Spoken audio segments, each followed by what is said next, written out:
Hello everyone, and welcome back to X-Ranger. Before we begin, I thought it would be interesting if each of you could leave a comment indicating which part of the world you're joining us from. Also, don't forget to like and subscribe if you're enjoying the episodes. Now let's get comfortable, relax, and start our program. I've been holding this in for almost 20 years now. I've only told 2 people about what happened to me, and honestly, I'm still not sure what to make of it. Even now, at 32, I get chills thinking about that day in 2005. I was just 12 years old then, living in Merrill, Wisconsin. Our house was a couple miles north of town, past where the neighborhoods ended and the more rural properties began. Nothing fancy. Just a small ranch-style house my parents had bought a few years earlier. To get home from my friend Jake's place, I had to walk along Business Highway 51 and cross some railroad tracks that ran parallel to the road. It was early October, around 5 in the afternoon. The sun was still up but starting to get lower in the sky. Not dark yet, but that kind of golden hour light where shadows get longer. I'd been at Jake's playing video games after school, and my mom wanted me home for dinner by 6. We didn't have cell phones back then, at least not kids my age, so if I was late, I'd be in trouble. I remember I was wearing my favorite blue Wisconsin Badgers hoodie. It was a hand-me-down from my older cousin, a bit too big for me, but I wore it all the time. Had my backpack with school books and my Game Boy Advance in it. Just a normal day, walking a route I'd taken hundreds of times before. As I approached the railroad tracks, I was kicking rocks and not really paying attention. It was just muscle memory at that point. Walk down the sidewalk until it ended, cross at the faded crosswalk, then follow the gravel shoulder for about half a mile until our driveway. I had to cross the tracks about a quarter mile into that walk. I don't know why I looked up when I did. It was just this feeling, like when someone's staring at you and you can feel it. That's the only way I can describe it. As I got to the tracks, I glanced left out of habit, not even really thinking about checking for trains. Just this automatic thing I always did. That's when I saw it. About 25 yards away, standing near where the tracks disappeared into a bend with thick brush on both sides, was something. At first, my brain tried to make sense of it. Was it a person? A hunter, maybe? But no hunter would dress like that. It was standing upright on 2 legs, like a person, but completely covered in thick, shaggy brown fur. Not a costume. The way it moved was too natural. It was tall, way taller than my dad, who's 6 feet, maybe 7 or 8 feet. It's hard to judge exactly. The build was massive, though. Broad shoulders, thick limbs. It wasn't skinny or lanky at all. When I first spotted it, it was focused on something in the brush, like it was looking for something or maybe listening. Its back was partially turned to me. I froze completely, couldn't move, couldn't breathe. My brain was screaming that what I was seeing wasn't possible. Then it turned and looked directly at me. I'll never forget that moment. It wasn't a quick glance, it was deliberate. It turned its entire upper body and just stared. I couldn't make out facial features clearly from that distance, but I could feel its eyes locked on me. The face was flat, not like a bear's snout or anything, more human-shaped but covered in that same thick fur. It didn't make any sound, didn't roar or growl, didn't move toward me, just stared. And that was somehow worse than if it had charged at me. At least then I'd know what to expect. I don't remember deciding to run. 1 second I was frozen. The next, I was sprinting across Highway 51 without even looking for cars. I'm lucky I didn't get hit. I ran faster than I ever had in my life. My lungs were burning, but I didn't slow down until I reached our yard. When I burst through our front door, my mum was in the kitchen making dinner. She took one look at me, sweaty, pale, shaking, and asked what was wrong. I couldn't tell her. I just mumbled something about seeing a bear and wanting to get home. Quick. I don't think she believed me, but she didn't push it. That night was even worse. Our dog, Rusty, a normally calm yellow lab, wouldn't stop barking. He kept going to the windows, the hair on his back standing up, growling at something outside. He'd pace from window to window, especially the ones facing the direction of the railroad tracks. My room was on that side of the house. I was too terrified to look outside. I kept thinking about what if that thing had followed me home? What if it was out there watching our house? I pulled my blinds shut tight and pushed my dresser against my bedroom door. I didn't sleep at all that night. The barking continued on and off until almost 3 in the morning. My parents were annoyed, telling Rusty to be quiet, but they didn't seem concerned about what might be causing it. My dad even went outside with a flashlight at one point to check, and I was terrified he'd encounter that thing. He came back in saying he didn't see anything, but Rusty still wouldn't calm down. I remember lying in bed, sweating despite the cool night, every noise making me jump. The wind in the trees sounded like footsteps. The creaking of our old house became something trying to get in. I kept imagining that thing's eyes staring at me through my window despite the closed blinds. The next day at school, I was a zombie. I couldn't focus on anything. My teacher asked if I was feeling sick. I almost wished I was. At least then I'd have an explanation for how I felt. During recess, I stayed close to the school building, scanning the tree line that bordered the playground. I was terrified I'd see it watching me from between the trees. I didn't tell anyone what happened, not even Jake. What would I say? That I saw Bigfoot? I'd be laughed out of school. But I knew what I saw wasn't a bear, wasn't a person in a costume, wasn't anything normal. For weeks afterward, I refused to walk that route alone. I'd beg my mum to pick me up from Jake's, making up excuses about homework or being tired. When she couldn't, I'd take the long way around, adding almost a mile to my walk just to avoid those railroad tracks. Sometimes I'd even call from Jake's house and ask if my older sister could meet me halfway. The worst part was not knowing if it was still out there. Every time I was outside, especially as it got dark earlier in the fall, I felt exposed, like I was being watched. Rusty kept having episodes of barking at nothing, particularly at night, for months afterward.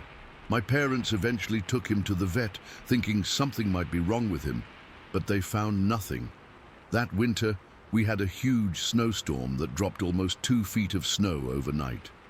The next morning, my dad woke me up excitedly, telling me to come see something. In our backyard, cutting from the tree line behind our property toward our house, were tracks. Massive tracks, much bigger than a person's foot. They stopped about 20 yards from our house, then went back into the woods in a different direction. My dad thought they were bear tracks, but bears should have been hibernating by then. And these weren't like any bear tracks I'd ever seen in our Wisconsin wildlife books. They were too foot-like. I pretended to think it was cool, but inside I was terrified. Had that thing been watching our house? Had it been coming around regularly? Was it the reason Rusty kept barking? Over time, I tried to convince myself it was just a bear walking oddly, or maybe a person playing a prank. But deep down, I knew better. What I saw that day was something else entirely, something that wasn't supposed to exist. As I got older, I would occasionally look up Bigfoot sightings online. The descriptions matched what I saw: the height, the fur, the way it moved.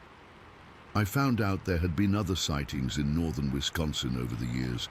Not many, but enough to make me realize I wasn't alone in what I'd experienced. I went to college in Madison, partly because I wanted to get away from Merrill and those memories. But even there, whenever I'd go hiking with friends in state parks, I'd find myself scanning the trees, listening for unusual sounds. I never saw anything like that again, but the feeling never fully went away.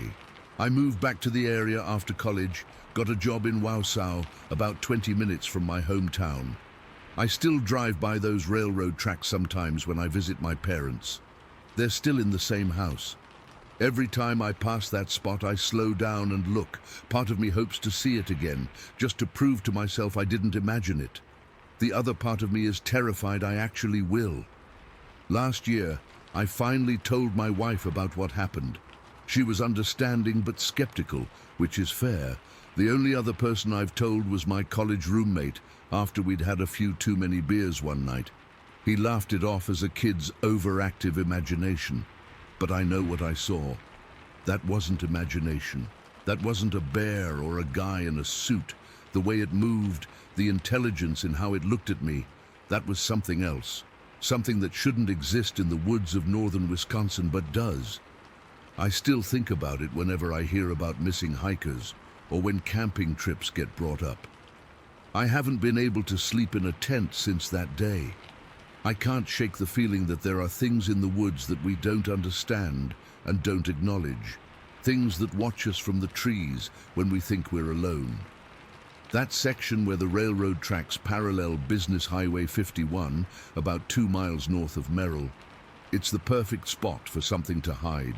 There's a mix of open land and dense woods, plenty of places where something large could move through undetected, plenty of deer and small game for food, not many houses. When I drive through there now, I always keep my eyes on the road and my windows rolled up. I don't know what that thing was doing there that day, or why it didn't come after me. I don't know if it's still out there, but what I do know is that I wasn't seeing things. It was real, and sometimes, late at night when I hear rustling outside my window, I wonder if it remembers me too. Story 2. I've been hesitant to share this for a long time. Nearly 50 years have passed since that day in September of '73. But I can still feel my heart racing when I think about it. I'm not a man who scares easily. I've hunted and fished the backwoods of Iowa all my life. I've encountered black bears, angry moose, and even a mountain lion once. But nothing, and I mean nothing, prepared me for what I saw that afternoon near Delaware. It was a Tuesday. I remember that clearly because I'd taken a half day off work at the mill to go fishing. The smallmouth bass were running good that season, and I had this perfect little spot about 15 miles outside of town. Not many people knew about it, which was fine by me. The weather was perfect that day, not too hot, just a light breeze, and the kind of clear blue sky that makes you glad to be alive. I'd packed a simple lunch, ham sandwich, thermos of coffee, and an apple, figuring I'd make an afternoon of it. My old Ford pickup was running decent back then, and I remember pulling off onto the dirt access road that led toward my fishing hole. I parked where I always did, under this big maple tree that provided some shade. I grabbed my tackle box, my .22 rifle, always took it with me for snakes and such, and started walking across the field toward the stream. I wasn't in any hurry. The sun felt good on my face, and I was just enjoying being away from the noise of the mill. I'd gone maybe 100 meters from my truck when something caught my eye off to the left, near where the field started giving way to thicker brush and eventually the forest. At first, I thought it was a farmer or maybe another fisherman. But something wasn't right about the way it moved. It was walking on 2 legs, sure, but the gait was different. Heavy, deliberate steps. And it was big, really big. As I focused on it, I realized what I was seeing couldn't possibly be a person. This thing was massive, easily 7 feet tall, maybe more, and it was completely covered in hair, not clothing, hair, dark brown, almost black, covering its entire body. Even from that distance, I could tell it was powerfully built. The shoulders were twice as broad as mine, and I was no small man back then. I froze, completely froze. My lunchbox slipped from my fingers and hit the ground, but I didn't even notice. I couldn't move, couldn't breathe, couldn't think. It was like my brain short-circuited trying to process what my eyes were seeing. The creature, I don't know what else to call it, seemed to be moving with purpose, like it was heading somewhere specific. It hadn't seen me yet. It walked into a patch of brush, disappearing for a moment, and I remember thinking, this is my chance to get the hell out of here. But my legs wouldn't cooperate. It was like they were rooted to the ground. Then it emerged from the brush, and that's when it happened. It stopped suddenly and turned its head in my direction. Even though we were separated by at least 50 yards of open field, I could feel it lock eyes with me. I've never felt anything like that moment. It wasn't just fear, though God knows I was terrified. It was this overwhelming sense of wrongness, like I was seeing something that shouldn't exist, something my mind couldn't properly categorize. For what felt like forever but was probably just a few minutes, we stared at each other. I could see its face now. It wasn't human, but it wasn't fully animal either. The eyes were deep set under a prominent brow ridge. The nose was flat and wide. Its mouth was slightly open and I could see teeth. I had my rifle, but the thought of raising it never even crossed my mind. First, it was just a .22, good for squirrels and rabbits, but against something that size, might as well throw pebbles at it. Second, despite my fear, I had this strange feeling that shooting at it would be wrong somehow. This wasn't some dangerous animal. There was intelligence in those eyes. The creature's chest expanded as it took a deep breath, and even from that distance, I could see how massive it was. 400 pounds at least, all muscle. It could have covered the ground between us in seconds if it wanted to. I felt exposed and vulnerable, standing there in the open field. My heart was hammering so hard I could feel it in my throat. Sweat was pouring down my back despite the cool air. My mouth had gone completely dry. It made no sound, no growl, no call, nothing. It just watched me, assessing, deciding. Then, after what seemed like an eternity, it slowly turned away. Not in fear, not running. It just seemed to lose interest. It turned and walked with that same strange, powerful stride toward the tree line. I watched as it disappeared among the trees, the dark hair blending perfectly with the shadows of the forest. For several minutes after it was gone, I still couldn't move. My legs felt like jelly, and I was shaking uncontrollably. When I finally managed to bend down to pick up my lunchbox, my hands were trembling so badly I could barely grip it. I backed away slowly, never taking my eyes off the spot where the creature had disappeared. Only when I reached a certain distance did I turn and run, flat-out sprint, back to my truck. I dropped my tackle box on the way and didn't even stop to pick it up. When I reached my truck, I couldn't get the key in the ignition. My hands were shaking too badly. I had to use both hands to steady myself enough to start the engine. The tires spun in the dirt as I got out of there as fast as that old Ford would take me. I drove straight to Mabel's diner in town. I needed to be around people, needed to be somewhere normal and ordinary. The place was nearly empty. Just old Bill Johnson having his usual coffee at the counter and the Hendricks brothers in their regular booth. Mabel took one look at me as I stumbled in and said, "Jerry Ewing, you look like you've seen a ghost." I must have been white as a sheet. I collapsed into a booth and told them what I'd seen. As the words came out, I could hear how crazy it sounded. A giant, hairy man-beast in the woods of Delaware County, Iowa. They looked at me like I'd lost my mind. Bill suggested I'd seen a bear standing on its hind legs. The Hendricks brothers thought I was pulling their leg. Mabel just kept refilling my coffee cup and giving me concerned looks. I know what a damn bear looks like. I remember snapping at Bill. This wasn't a bear. It wasn't anything I've ever seen before. After a while, they changed the subject. I didn't push it. I knew what I'd seen, but I also knew how it sounded. That night, I couldn't sleep. Every time I closed my eyes, I saw those eyes staring back at me. I kept thinking about how it had just watched me, made no move to attack or run away, almost like it was as curious about me as I was terrified of it. The next day at work, a couple of guys had already heard about my encounter and gave me hell about it. "Hey Jerry, see any monsters on your way in this morning?" That kind of thing. I laughed it off, but inside I was still shaken. For weeks, I couldn't bring myself to go back to that fishing spot. When I finally did, nearly a month later, I brought my .30-06 hunting rifle instead of the .22. And I didn't go alone. Convinced my buddy Mike to come with me, though I didn't tell him the real reason why. We didn't see anything unusual that day, or any day after. But I never felt comfortable there again. always felt watched. The joy of that fishing spot was ruined for me. Over the years, I've told the story less and less. People either think you're crazy or they try to explain it away. Must have been a bear. Probably just a guy in a costume, playing a prank. Maybe you dozed off and dreamed it. But I know what I saw. I was stone cold sober, wide awake, and in broad daylight. That thing was real. It was massive, powerful, and definitely not human. But it wasn't just an animal either. Sometimes I wonder if it's still out there, moving through the forests of Iowa.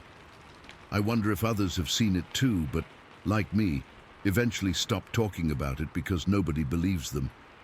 I'm an old man now. Most of the people who knew me back then are gone. I've got nothing to gain by making this up. I'm not looking for attention or fame. I just want to get this off my chest before I'm gone too.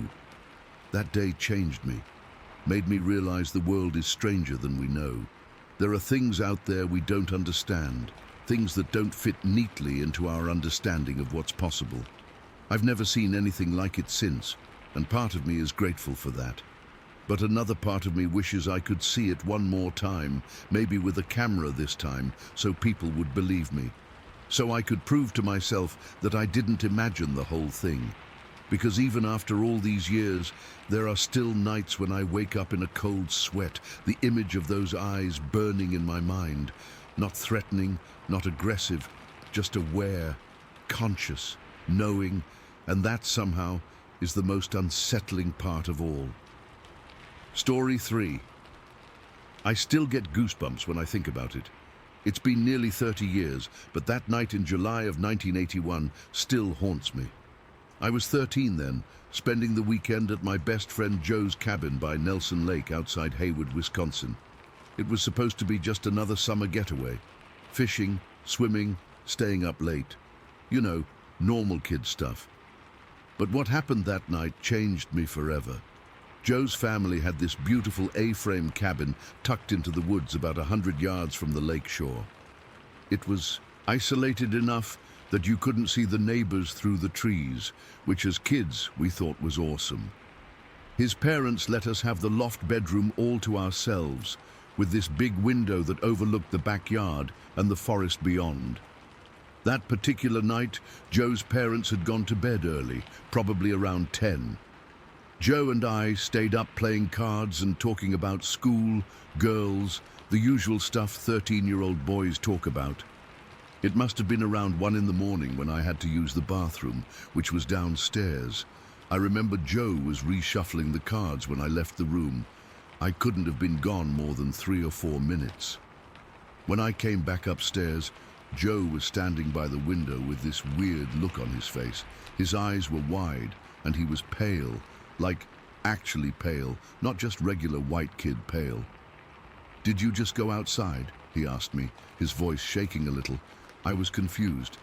"No, I just went to the bathroom. You saw me leave." "Then who the hell just walked past our window?" That's when my stomach dropped. Our bedroom was on the 2nd floor. The window was easily 7 feet off the ground. Nobody could just walk past unless they were on a ladder or something.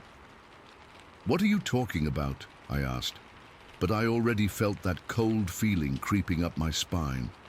"I swear to God, Greg, I saw what I thought was your shadow pass by the window. It was huge. I thought maybe you were playing a trick on me."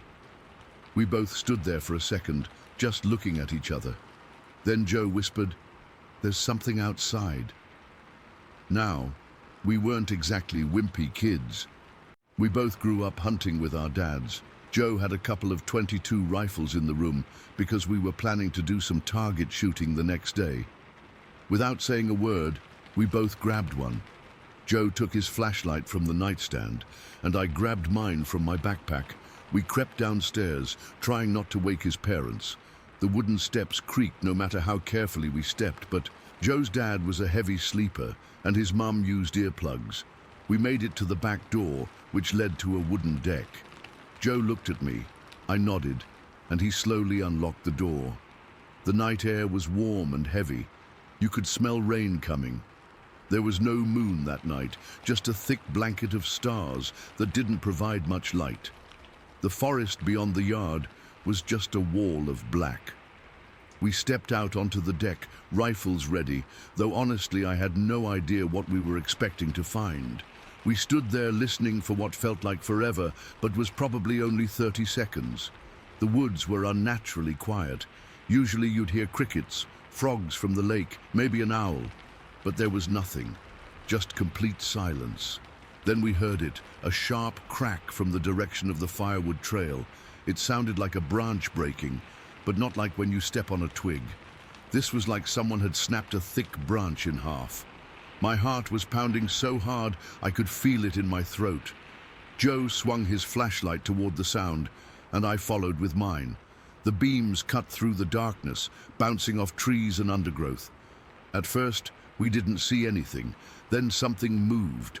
I can't properly explain what we saw. It was only for a second or two, but the image is burned into my brain. About 30 yards away, standing where the trail entered the deeper woods, was this figure. It was massive, easily 8 or 9 feet tall, completely black and covered in what looked like hair or fur. It wasn't like a bear standing up. I'd seen that before. This thing was built differently. Broader shoulders, narrower waist, long arms. When our flashlights hit it, it turned slightly, not fully facing us, but enough that I caught a glimpse of its profile. Then it moved. It didn't lumber or shuffle. It ran, upright, on 2 legs, with this fluid motion that was terrifying because of how efficient it was. It disappeared into the trees before either of us could react. I don't remember dropping my flashlight, but apparently I did, because Joe yelled at me to pick it up. My hands were shaking so badly I could barely hold it. We backed up slowly toward the door, never taking our eyes off the woods. Once inside, we locked the door and just sat on the kitchen floor, our backs against it like we were barricading it, both of us breathing like we'd run a marathon. "Did you see that?" Joe finally whispered. I nodded. "What the hell was it?" "I don't know. It wasn't a bear." "No way that was a bear." We sat there for what must have been an hour, just listening. We heard nothing else. Eventually we worked up the courage to go back upstairs, but we didn't sleep. We sat on our beds, rifles across our laps, staring at that window until the first light of dawn. It rained overnight, not a full storm, just a steady shower that stopped around sunrise. Joe's parents got up around 7, completely oblivious to what had happened. We tried to tell his dad, but he just laughed and said we probably saw a black bear. When we insisted it wasn't a bear, he suggested maybe it was a moose, though they weren't common in that area. He clearly thought we were just excited kids with overactive imaginations. After breakfast, when his parents were busy inside, Joe and I went out to check the trail.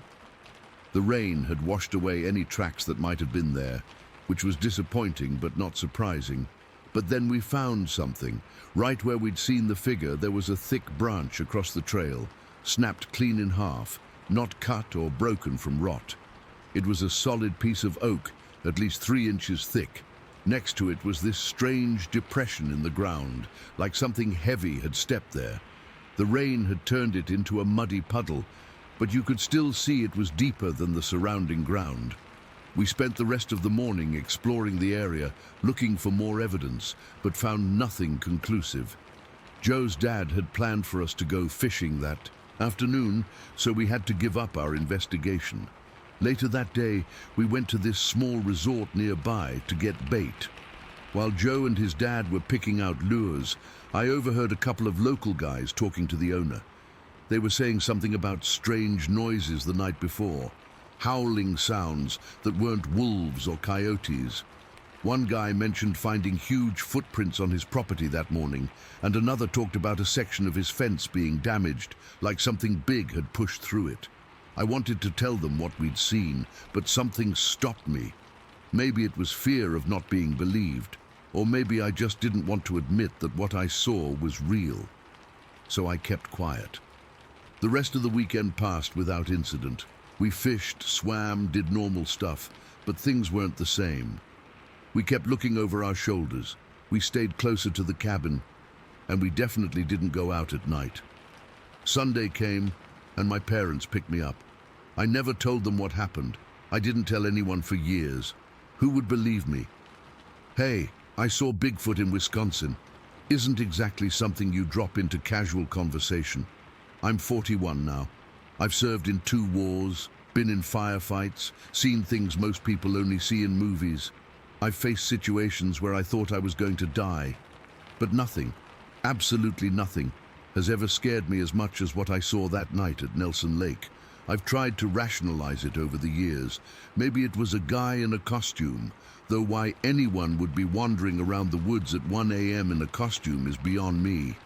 Maybe it was some kind of animal I just couldn't identify in the dark. Maybe we really did just let our imaginations run wild. But then I remember the complete silence in the woods, the way it moved, so fast, so smooth. The branch snapped like it was nothing. The locals talking about strange occurrences that same night. And I know what I saw. Joe and I don't talk about it much anymore. He lives in California now, has a family. But every few years, usually after a few beers, one of us will call the other, and the conversation inevitably turns to that night. You still remember? Yeah, I still remember. Neither of us has ever changed our story. I've been back to Hayward a few times since then. It's changed, more development, more tourists. But those woods are still there, still deep and dark. I always get this feeling when I'm there, like I'm being watched. I've never gone back to those woods at night. I never will. Sometimes I wonder if anyone else has seen it, if there are other stories out there from Nelson Lake that nobody talks about, or if whatever we saw that night was just passing through, a one-time thing that nobody will ever see again. All I know is that night changed how I see the world. It showed me that there are things out there we don't understand, things that exist whether we believe in them or not. And sometimes, when I'm alone in the dark, I still hear that sharp crack of a breaking branch, and my heart starts racing all over again. Story 4. I've been sitting on this experience for over 3 years now, going back and forth about whether I should share it. I'm not someone who believes in the paranormal or cryptids or anything like that. I'm just a regular guy who saw something I can't explain, and it's been eating at me ever since. This happened on May 14th, 2020, during the height of the pandemic lockdowns. My wife had gone to take care of her elderly mother, who was struggling with isolation, and I found myself with a free afternoon. Like many people during that time, I was going stir-crazy being cooped up at home. The weather was perfect, sunny, about 70 degrees, with a light breeze, so I decided to take a drive near the Missouri River in Boone County. I remember the date specifically because it was the first truly nice day we'd had after a stretch of rain, and I'd been marking days off the calendar like a prisoner. The pandemic made time blur together, you know. Anyway, I was driving my old Subaru Forester south on this country road that runs parallel to the river. There wasn't much traffic, just a few cyclists taking advantage of the nearby Katy Trail. I had my windows down, music playing low, some classic rock station, and was just enjoying being out of the house. I wasn't going fast, maybe 25 miles per hour, when I spotted something moving ahead. At first, I thought it was just a really tall person crossing the road, maybe 100 yards ahead of me. It looked like a large figure in what I initially thought was a heavy brown coat with some kind of pointed hood. What caught my attention was how quickly it was moving. It wasn't running, but its strides were covering ground faster than any human walker I'd ever seen. It was crossing from the direction of the river, heading east toward the bluffs, straight across a freshly planted soybean field. As I got closer to where it had crossed, I realized the figure had already covered about 200 yards across that field. That's when I felt the first chill run down my spine. No normal person could walk that fast. I'm not talking about Olympic speed walking or anything. This was just wrong. I slowed down my car and pulled over at the spot where it had crossed the road. The weird thing was, there were no footprints or disturbance in the gravel shoulder that I could see. The soybeans in the field were just tiny sprouts then, barely breaking through the soil, so I could clearly track the figure's movement by sight. Something about the way it moved made me intensely curious. I'm not an impulsive person, but I found myself turning down a farmer's access road that ran along the edge of the field. It was just a dirt track, really, and my car bounced and rattled as I drove. I was hoping to cut across and maybe get a better look at whatever this thing was.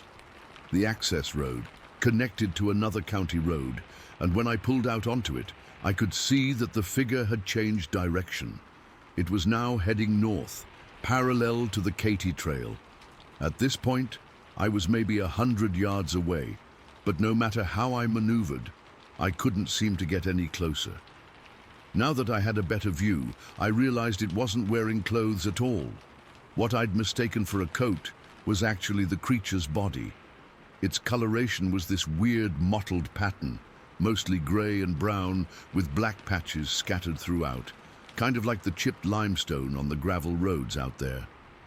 The legs looked darker, almost as if they were wet, which made me think it might have crossed the creek that feeds into the river. The head is what really got me. It wasn't hooded, it was shaped like a cone or pyramid, narrowing toward the top. No hair that I could see, and its build was massive, not fat, but broad and tall, at least 7 feet, maybe taller. Its arms were extraordinarily long, hanging down almost to its knees, and they swung in this exaggerated way when it walked, like they were too heavy or not quite under its control. I kept driving parallel to it for maybe a minute, heart pounding in my chest. I remember gripping the steering wheel so tight my knuckles turned white. I wasn't scared exactly, more like completely bewildered. My brain was trying to categorize what I was seeing. Was it a person in some weird costume? A bear walking on its hind legs? But none of those explanations fit. Then, as if it sensed me watching, the thing suddenly quickened its pace. It didn't break into a run, it just accelerated. Its strides lengthened, and it covered ground even faster than before.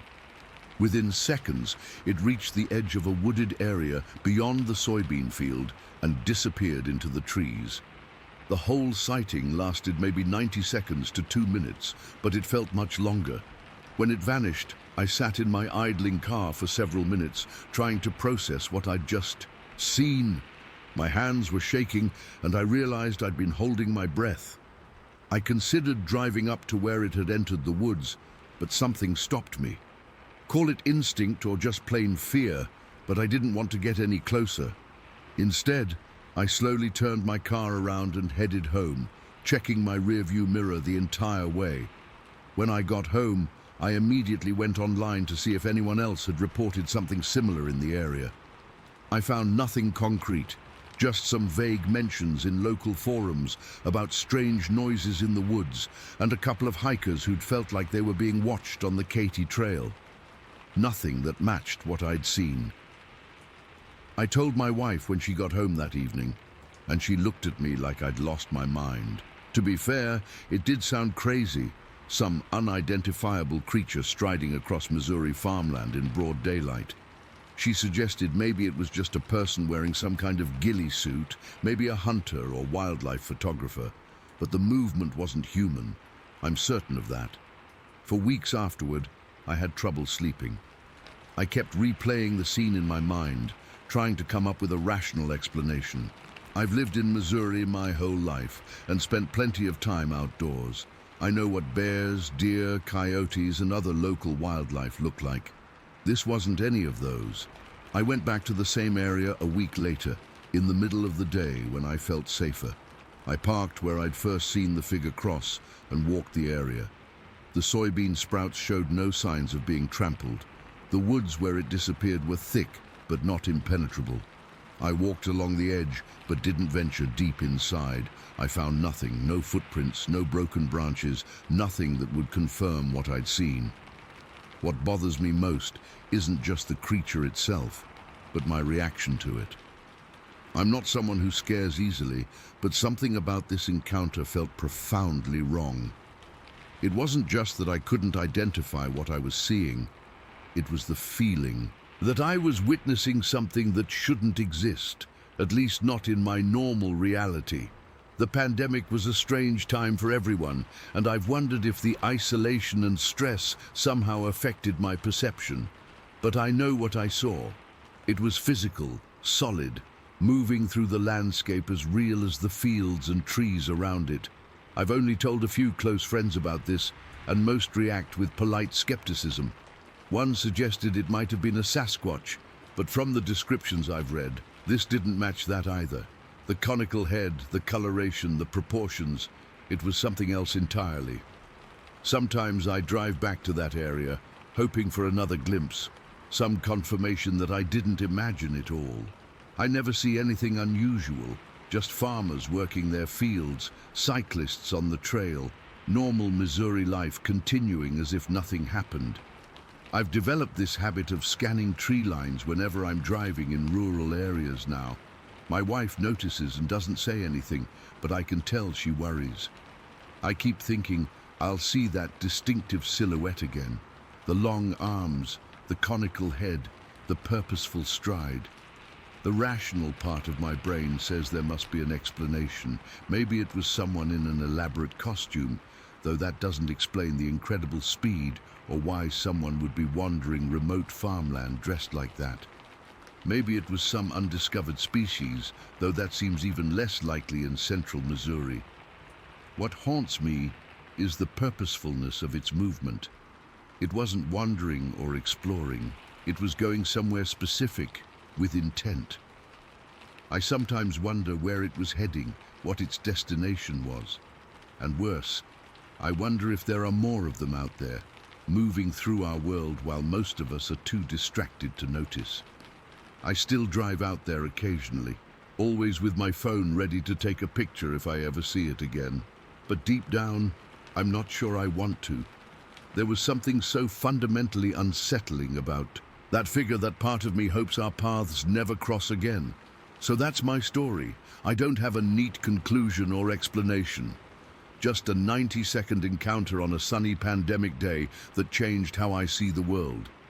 Whatever it was, man, animal, or something else entirely, it was real. And 3 years later, I still find myself scanning the horizon, watching for movement that's just a little too fast, a silhouette that's just a little too strange. Story 5. I've been staring at the ceiling for about 4 hours now. My girlfriend's finally asleep next to me, but I can't close my eyes without seeing those handprints on her car. I need to tell someone what happened to us 2 nights ago, and I figured this forum might be the only place where people won't think I'm completely insane. So this past Wednesday, we were at our regular bowling league night in Newego County, Michigan. Nothing unusual about it. I bowled like crap as usual. We had a few beers, normal weeknight stuff. It was around 10:30 when we finished up, and instead of heading straight home, Emma suggested we drive out to this spot we know in Manistee National Forest. It's just this little picnic pull-off area, maybe 20 minutes from town, that we've been to dozens of times. Nothing crazy, just a place to park, talk, and look at the stars away from all the lights. The night was clear and warm for September, and we hadn't been out there in a while, so I was totally down for it. We took Emma's Volkswagen Beetle, that little blue one she's had since college. The car's tiny, but it's kind of our thing now, driving out there in her bug, as she calls it. We got to the spot around 11. There's this little gravel area where you can pull in, and Emma did what she always does, parked facing outward toward the forest road. She says it's so we can make a quick getaway if a serial killer shows up. We always laugh about it, but after what happened, I'm not laughing anymore. We were just sitting there for a bit with the windows down, talking about nothing important. After a while, I needed to take a leak, so I walked maybe 30 feet from the car, just over the slope of this small hill. That's when I first noticed something was wrong. It was completely silent, and I don't mean quiet, I mean absolutely dead silent. No crickets, no owls, not even the sound of leaves rustling. I've been in plenty of forests at night, and they're never this quiet. There's always something making noise, but this was like someone had hit the mute button on the entire world. I was still standing there trying to figure out why it felt so weird when I heard it. 3 loud crashes coming from the woods directly ahead of me. These weren't random branches falling or animals moving through brush.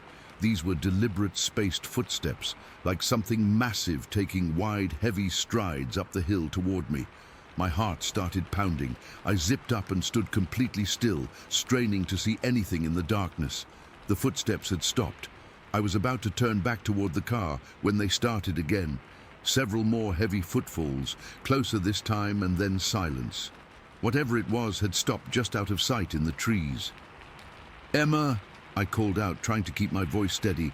"Start the car." She was standing by the driver's side, looking confused. "What's wrong?" Before I could answer, I heard this sound. It was a deep, low growl that seemed to vibrate through my chest. It wasn't like any animal I've ever heard. Not a bear, not a cougar. It was deeper almost. I don't know how to describe it except that it felt wrong, like something that shouldn't exist. The footsteps started again, faster this time. Something was coming toward us, moving quickly through the underbrush. I ran to the car, practically diving into the passenger seat. Emma must have sensed my panic because she jumped in and had the key in the ignition before I could even tell her what I'd heard. As she started the engine, there was this tremendous impact on the roof of the car. The whole vehicle shook violently. I'd left my drink on the roof, and I instinctively grabbed it as it slid past the window. Emma floored it. The tires spun on the gravel before catching, and we lurched forward onto the forest road. As we accelerated, there was another loud impact, this time on the rear passenger side. Something had hit the car with enough force to make it swerve. I turned toward the sound, looking through the small rear window of the Beetle. This is the part that's been keeping me awake. I must have seen whatever hit the car. I was looking right at it, but I can't remember what I saw. It's like my brain took a snapshot and then immediately deleted it. All I can recall is a dark shape, and then nothing. The image just vanishes from my mind every time I try to focus on it.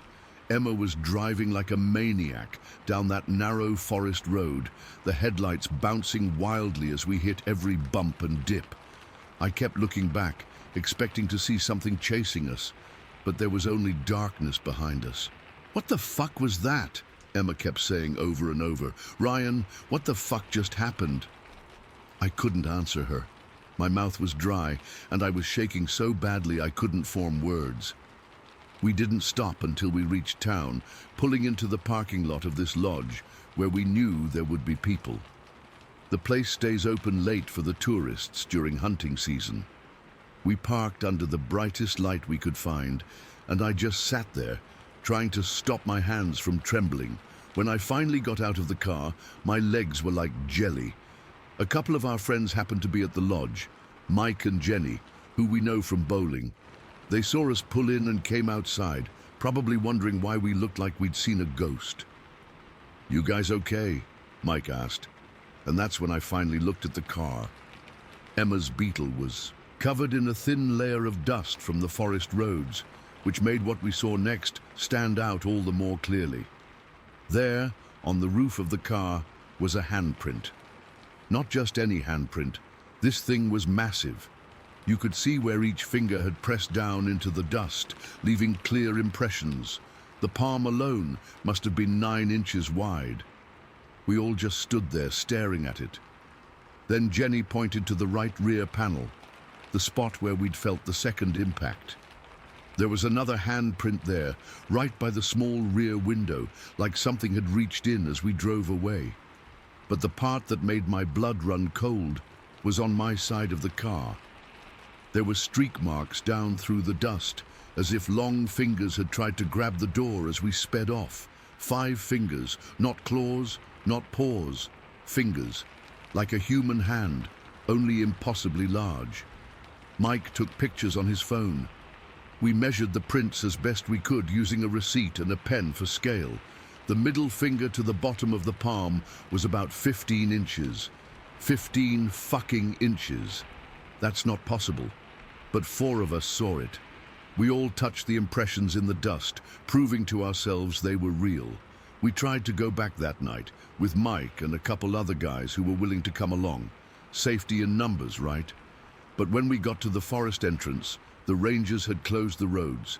Apparently, there had been reports of unusual wildlife activity, and they were restricting access after dark. That's what the sign said anyway. By the next morning, dew had settled on the car and partially obscured the prints. They were still visible, but not as clear as they had been that night. Emma's washed her car since then, trying to erase what happened, but I can't erase it from my mind. I've spent the last 2 days researching anything that could explain what we experienced. Bears don't have 5-fingered hands, neither do any other animals in Michigan. I've looked up every cryptid and local legend I could find, but nothing quite matches what happened to us. I used to love camping and hiking. I've spent countless nights in the woods without a second thought. But now, I can't even look out the window after sunset without my heart racing. I keep thinking about that sound, that deep unnatural growl, and the way the forest went completely silent before it appeared. What scares me most is that moment I can't remember. Whatever I saw through that rear window, whatever reached for the car as we drove away, my mind won't let me see it.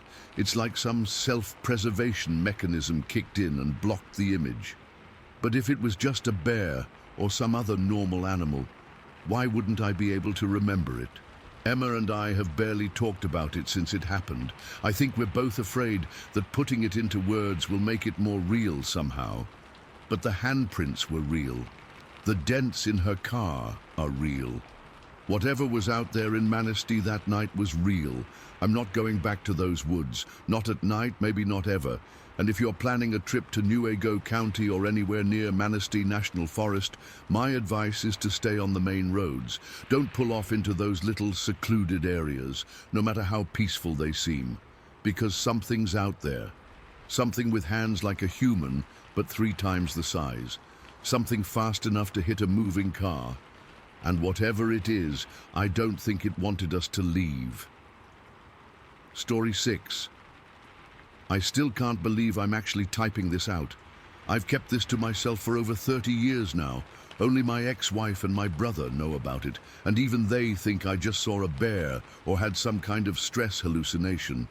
But I know what I saw that summer night in 1988. And it wasn't a bear, it wasn't anything that's supposed to exist. I was working as a night manager at a warehouse about 20 miles from my home back then. Had a small house on a couple acres near Percy Priest Lake in Tennessee, just outside Nashville. This was before the whole area got built up with subdivisions and strip malls.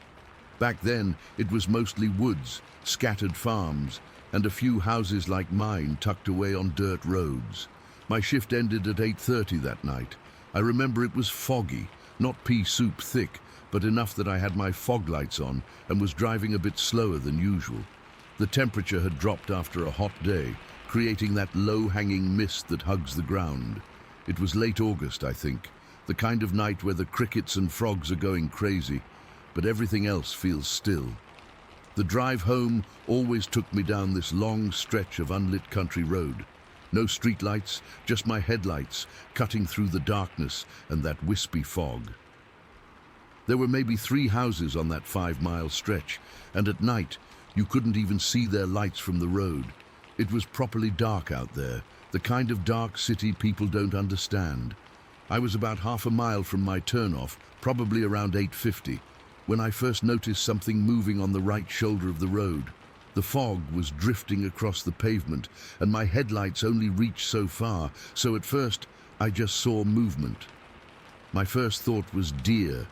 We had tons of them out there, and they were always darting across the road. I'd already hit one the year before and had to replace my front bumper, so I immediately slowed down. But it wasn't a deer. What stepped onto the road in front of my car was something I still struggled to describe without sounding insane.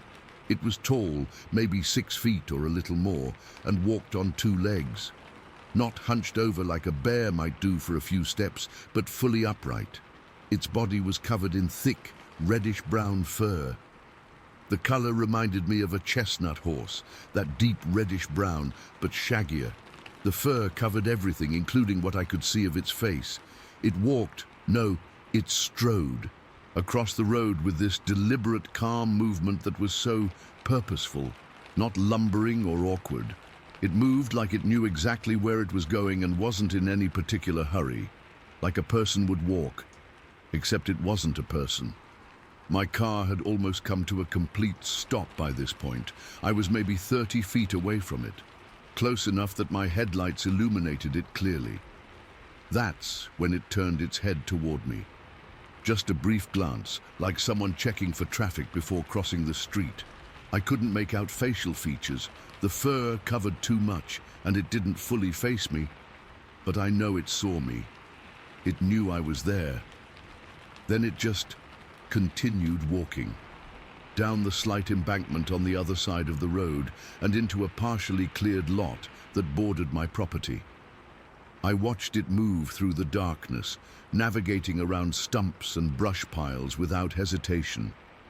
It could clearly see in the dark, far better than any human could. I sat there in my idling car, unable to move. My hands were shaking so badly I couldn't grip the steering wheel. My breath was coming in shallow gasps. I wasn't just scared. I was experiencing something deeper, more primal. It wasn't that the thing had threatened me. It hadn't charged my car or made any aggressive moves. It had just walked across the road. But seeing something that simply shouldn't exist, it broke something in my brain temporarily. The terror came from having my understanding of reality shattered in an instant. Everything I thought I knew about what was and wasn't possible suddenly seemed questionable. If this thing existed, what else might be out there in the darkness? I don't know how long I sat there frozen. Probably only a minute or two, but it felt like hours. Eventually, I managed to get my foot back on the gas pedal and drive the remaining distance to my house. My hands were still trembling so badly that I dropped my keys twice trying to unlock the front door. Once inside, I locked every door and window in the house. I closed all the blinds and curtains. I turned on every single light. Then I sat on my couch with my shotgun across my lap until dawn. I didn't sleep. I couldn't. Every sound from outside, branches scraping against the siding, the normal settling noises an old house makes, they all made me flinch. I kept thinking it would come to my house, that it had been walking toward my property for a reason, that maybe it had been watching me for days or weeks. The rational part of my brain tried to tell me it was just an animal crossing the road, no different than a deer or coyote moving through its territory. But the deeper, instinctive part of me knew this wasn't just any animal. The thing that keeps coming back to me, even now, is how slender it was.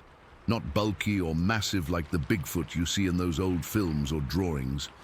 This was leaner, more humanoid in its proportions. Its arms didn't hang abnormally long at its sides, and its shoulders weren't impossibly broad. If you put clothes on it and somehow hid all that fur, from a distance you might mistake its silhouette for a tall, athletic person. But up close, there was no mistaking it for human. The way it moved was too fluid, too efficient. Humans stumble on uneven ground in the dark. This thing navigated the rough terrain like it could see perfectly. The next morning, after the sun came up, I got my courage back enough to go outside. I walked over to the road and then down to where I'd seen it disappear. I wasn't sure what I was looking for. Footprints, maybe. Some kind of evidence. But the ground was too hard and covered with pine needles and dead leaves. If there had been tracks, I couldn't find them. For weeks afterward, I had trouble sleeping. It was like my body no longer trusted the darkness. I'd jerk awake at the slightest sound outside my window. I started keeping the shotgun next to my bed. I installed motion sensor floodlights all around the house. I was jumpy, irritable. My wife at the time, we divorced a few years later, unrelated to this, thought I was having some kind of breakdown. I tried to tell her what I'd seen, but the words sounded ridiculous coming out of my mouth. I saw Bigfoot crossing Percy Priest Road. Who wouldn't think that was crazy? After a while, I stopped talking about it altogether.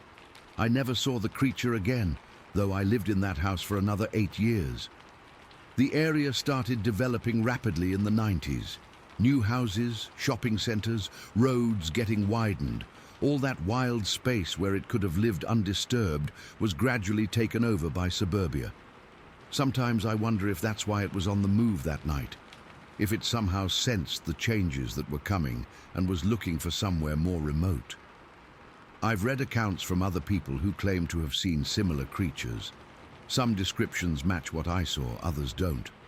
I've never attended any Bigfoot conventions or joined any cryptid hunting groups.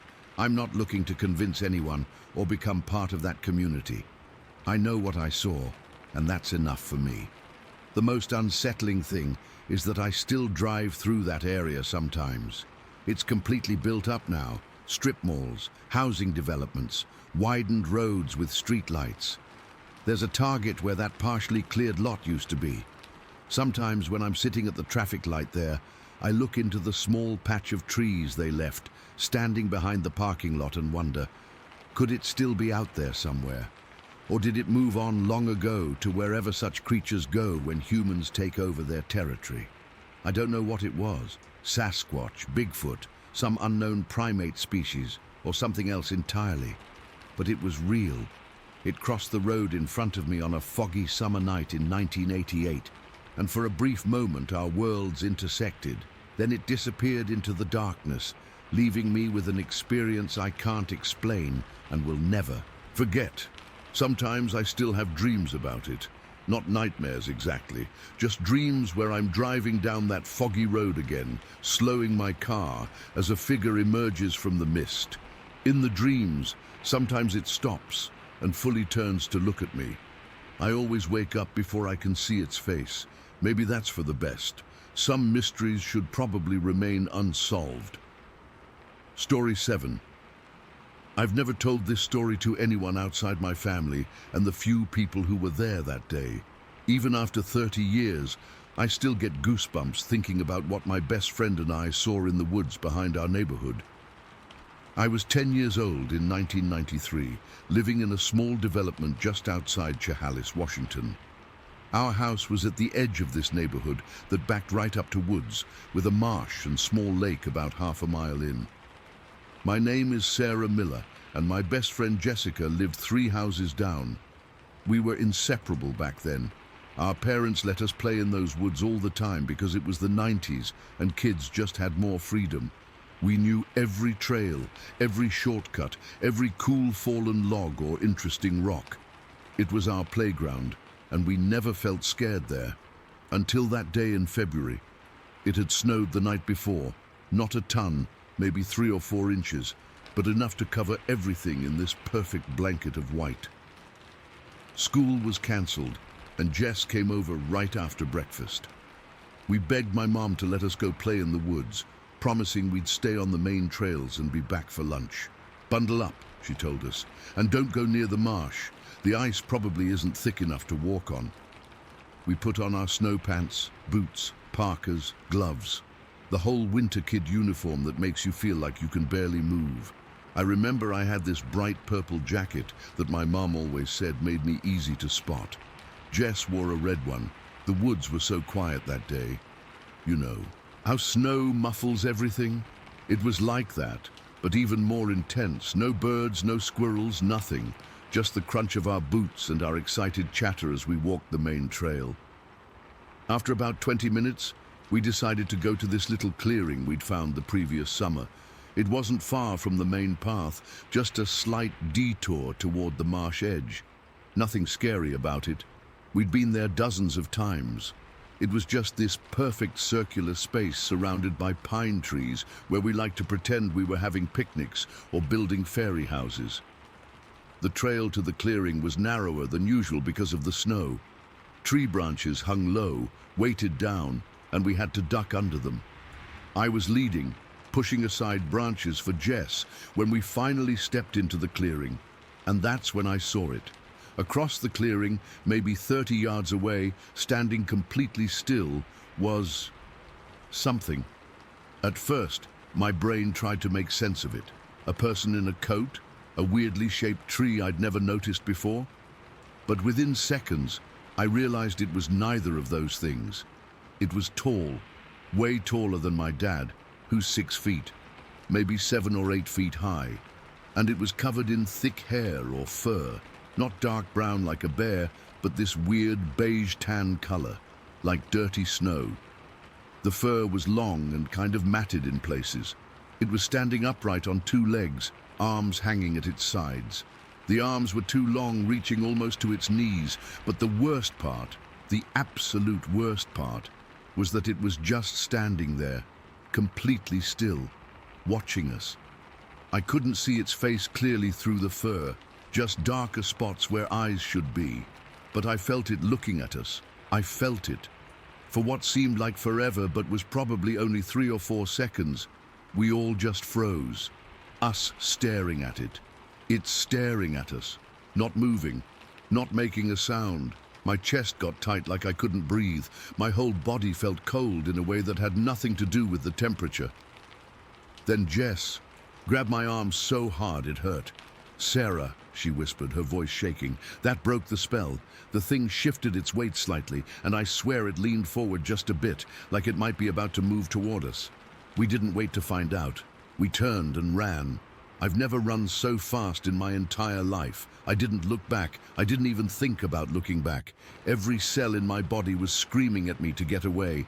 We crashed through branches, slipped on snow, scraped our hands when we fell, but we just kept running. I remember thinking, don't follow the same path back, though I don't know why. Some animal instinct, maybe? So we cut straight through the woods toward the neighborhood, not following any trail, just crashing through underbrush and jumping over fallen logs. I kept expecting to hear footsteps behind us, but there was nothing. Just our own panicked breathing and the sound of branches snapping as we pushed through. We burst out of the tree line near Mrs. Holloway's house. She was outside shoveling her driveway and looked startled when 2 hysterical kids came tearing out of the woods. "Whoa, whoa, what's going on?" she asked, leaning on her shovel. We were both crying and talking over each other.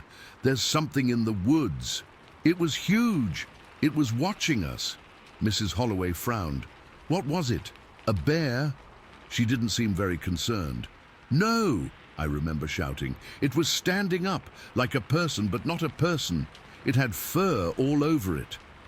Her face changed then, not to fear, but to that annoying adult expression, the one that says they think you're making things up. "Girls," she said slowly, "are you playing a game? Because it's not nice to scare people with stories." "We're not lying." Jess was almost screaming now. "We saw it." Mrs. Holloway just shook her head. "Well, it was probably just a deer standing funny in the snow, or maybe someone playing a joke on you. Why don't you go on home now?" We didn't bother arguing. Adults never believe. Kids about important stuff. We ran all the way to my house, burst through the door, and found my mom in the kitchen making lunch. One look at our faces, and she knew something was wrong. "What happened?" she asked, kneeling down to our level. "Are you hurt?" We told her everything. Unlike Mrs. Holloway, my mom didn't immediately dismiss us. She listened carefully, asked questions about exactly where we were, what the thing looked like, what it did. She didn't laugh or tell us we were imagining things. She could see we were genuinely terrified. "Did it make any noise?" she asked. We shook our heads no. "Did it chase you?" Another no. "And you're sure it wasn't a person? Maybe a hunter?" "Mom," I said, "it was covered in fur, like its whole body, and it was huge." She got this worried look on her face and went to the phone. I thought she was going to call the police, but instead, she called Jess's mom to come pick her up. Then she called my dad at work. After lunch, when Jess had gone home, my mom asked if we could show her where it happened. No way was I going back there. Even the thought made me feel sick. I started crying again, and she didn't push it. But later that afternoon, while I was watching TV, still jumpy at every sound, my mom put on her coat. "I'm going to take a quick look," she said. "Just stay inside with the doors locked." I'll be back in 30 minutes tops. I begged her not to go, but she insisted. She took a camera and my dad's hunting knife, which scared me even more because my mum never carried weapons. Those 30 minutes felt like days. I sat by the window, watching the edge of the woods, convinced I'd see that thing emerge, maybe carrying my mum's body or something. My imagination was out of control. When she finally came back, I nearly knocked her over, hugging her at the door. "Did you see it?" I asked. She shook her head. "No, nothing unusual."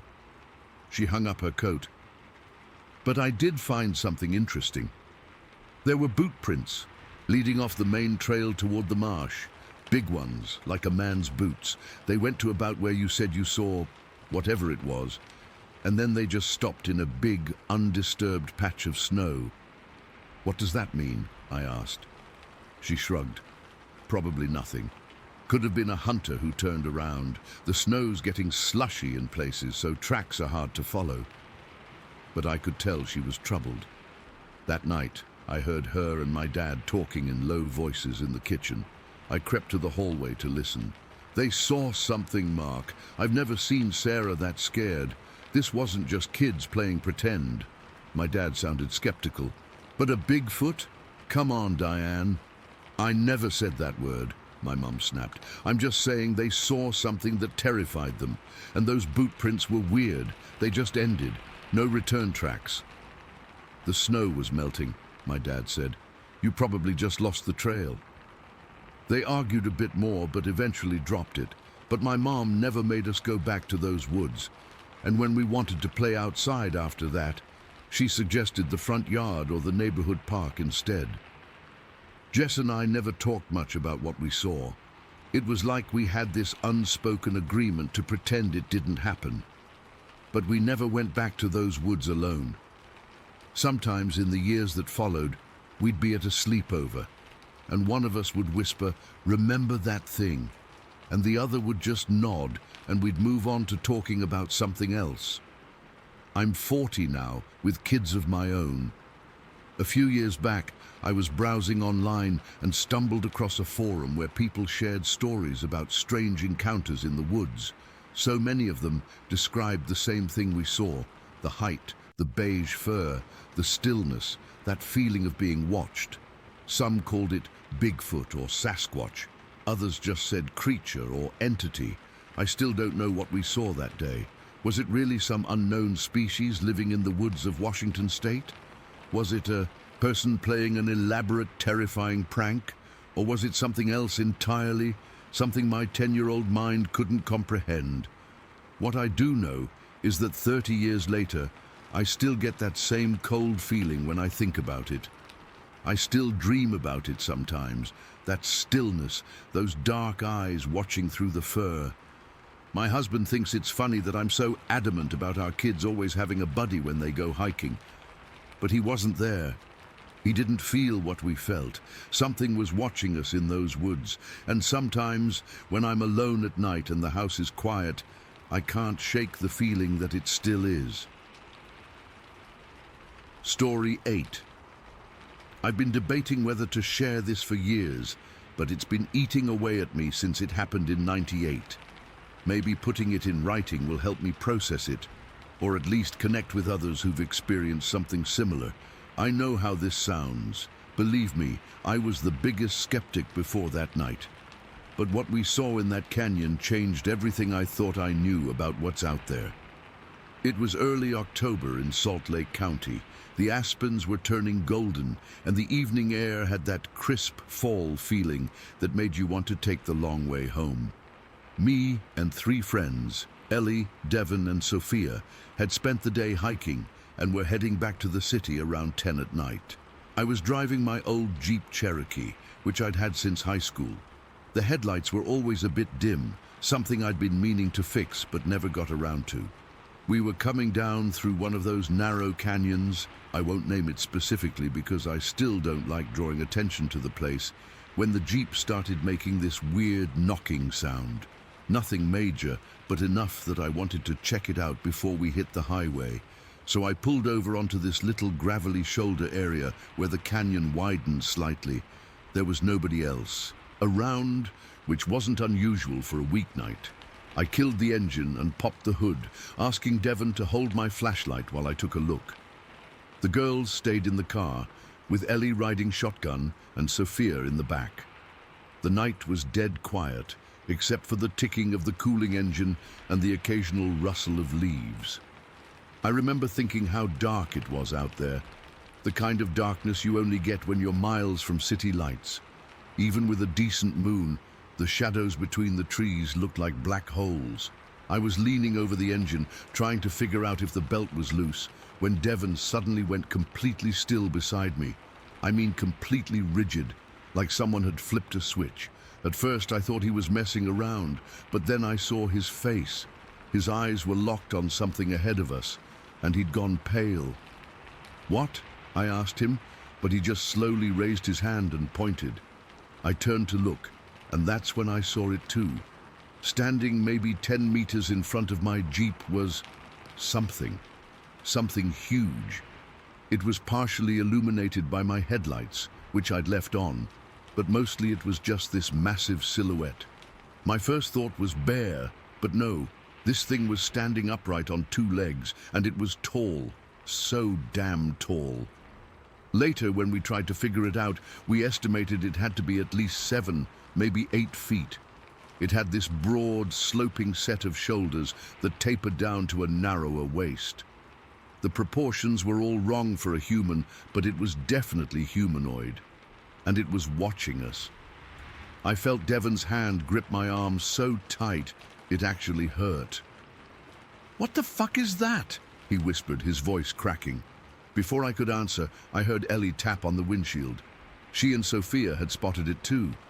Through the glass, I could see Ellie mouthing something urgently, pointing at the thing.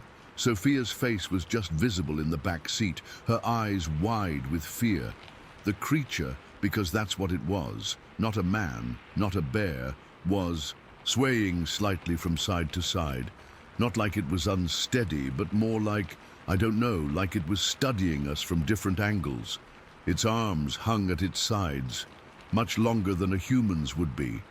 I couldn't make out its face clearly, but I could feel it looking right at us. It was covered in dark hair or fur that looked matted in places, not like a costume, like actual fur that belonged on a living thing. The longer I stared, the more details I could make out. The way its chest expanded as it breathed, the steam coming from what I assumed was its mouth in the cold night air. "Get in the car," I said to Devon, trying to keep my voice steady. Slowly. We backed up, step by step, never taking our eyes off it. I was terrified that any sudden movement would trigger it to charge. My hands were shaking so badly, I almost dropped my keys trying to close the hood quietly. When we were both back in the car, I locked the doors. The sound of the locks clicking seemed impossibly loud in that silence. "What is that thing?" Sophia whispered from the back seat. "It's a fucking Bigfoot," Devon said, his voice trembling. "It's a goddamn Sasquatch." "That's not possible," Ellie said, but her voice had no conviction. We were all seeing the same impossible thing. The creature hadn't moved from its spot. It just kept watching us with that unnerving side-to-side sway. I tried to think logically. Maybe it was someone in a costume, but who would be out here at this hour standing in the dark? And no costume could capture that aliveness, the natural way it moved and breathed. "We need to scare it away," I said, trying to sound braver than I felt. "I'm going to honk the horn." I pressed my palm against the center of the steering wheel, and the blast of the horn shattered the silence. The creature's reaction was immediate and terrifying. It flinched violently, then hunched forward in what I can only describe as an aggressive posture. Its arms came up slightly, hands splayed. I could see those hands clearly now. Massive things with long fingers. Oh shit, Devon was saying beside me. That pissed it off." It took one step toward us, then another. Its movement wasn't like a human's. It was too fluid, too powerful. Each step covered more ground than seemed possible. "Start the car!" Ellie screamed. "Marcus, start the car!" I didn't need to be told twice.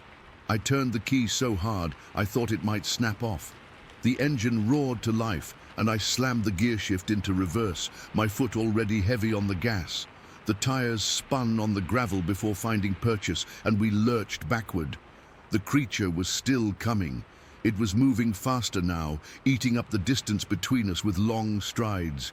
In the headlights, I could see its face more clearly, a broad, flat nose, deep-set eyes under a heavy brow ridge, and a mouth that seemed to be pulled back in what looked like anger or aggression. I kept backing up, trying to watch both the road behind me and the thing in front of us. The canyon road was narrow with steep drops on one side. One wrong move, and we'd go over the edge. "It's following us!" Sophia cried. But then, something unexpected happened. After about 30 or 40 feet of pursuit, the creature suddenly stopped. It stood there for a moment, watching our retreat, then turned abruptly toward the slope on the side of the road. With shocking agility, it began to climb, not scramble, but climb purposefully, like the steep incline was nothing to it. Within seconds, it had disappeared into the tree line. We all sat in stunned silence, the only sound our heavy breathing and the rumble of the engine. "Where did it go?" Ellie finally asked, her voice barely audible. "I don't know," I said. I was still backing up, unwilling to turn around until we were far from that spot. "We need to report this," Devon said firmly. "Right now, we need to call someone." I nodded, still focused on the road. When we reached a wider section where I could turn around, I spun the wheel and got us facing the right direction. Then I floored it, desperate to get out of that canyon as quickly as possible. We drove straight to the nearest sheriff's station. It was almost 11 by the time we got there, and the place was quiet.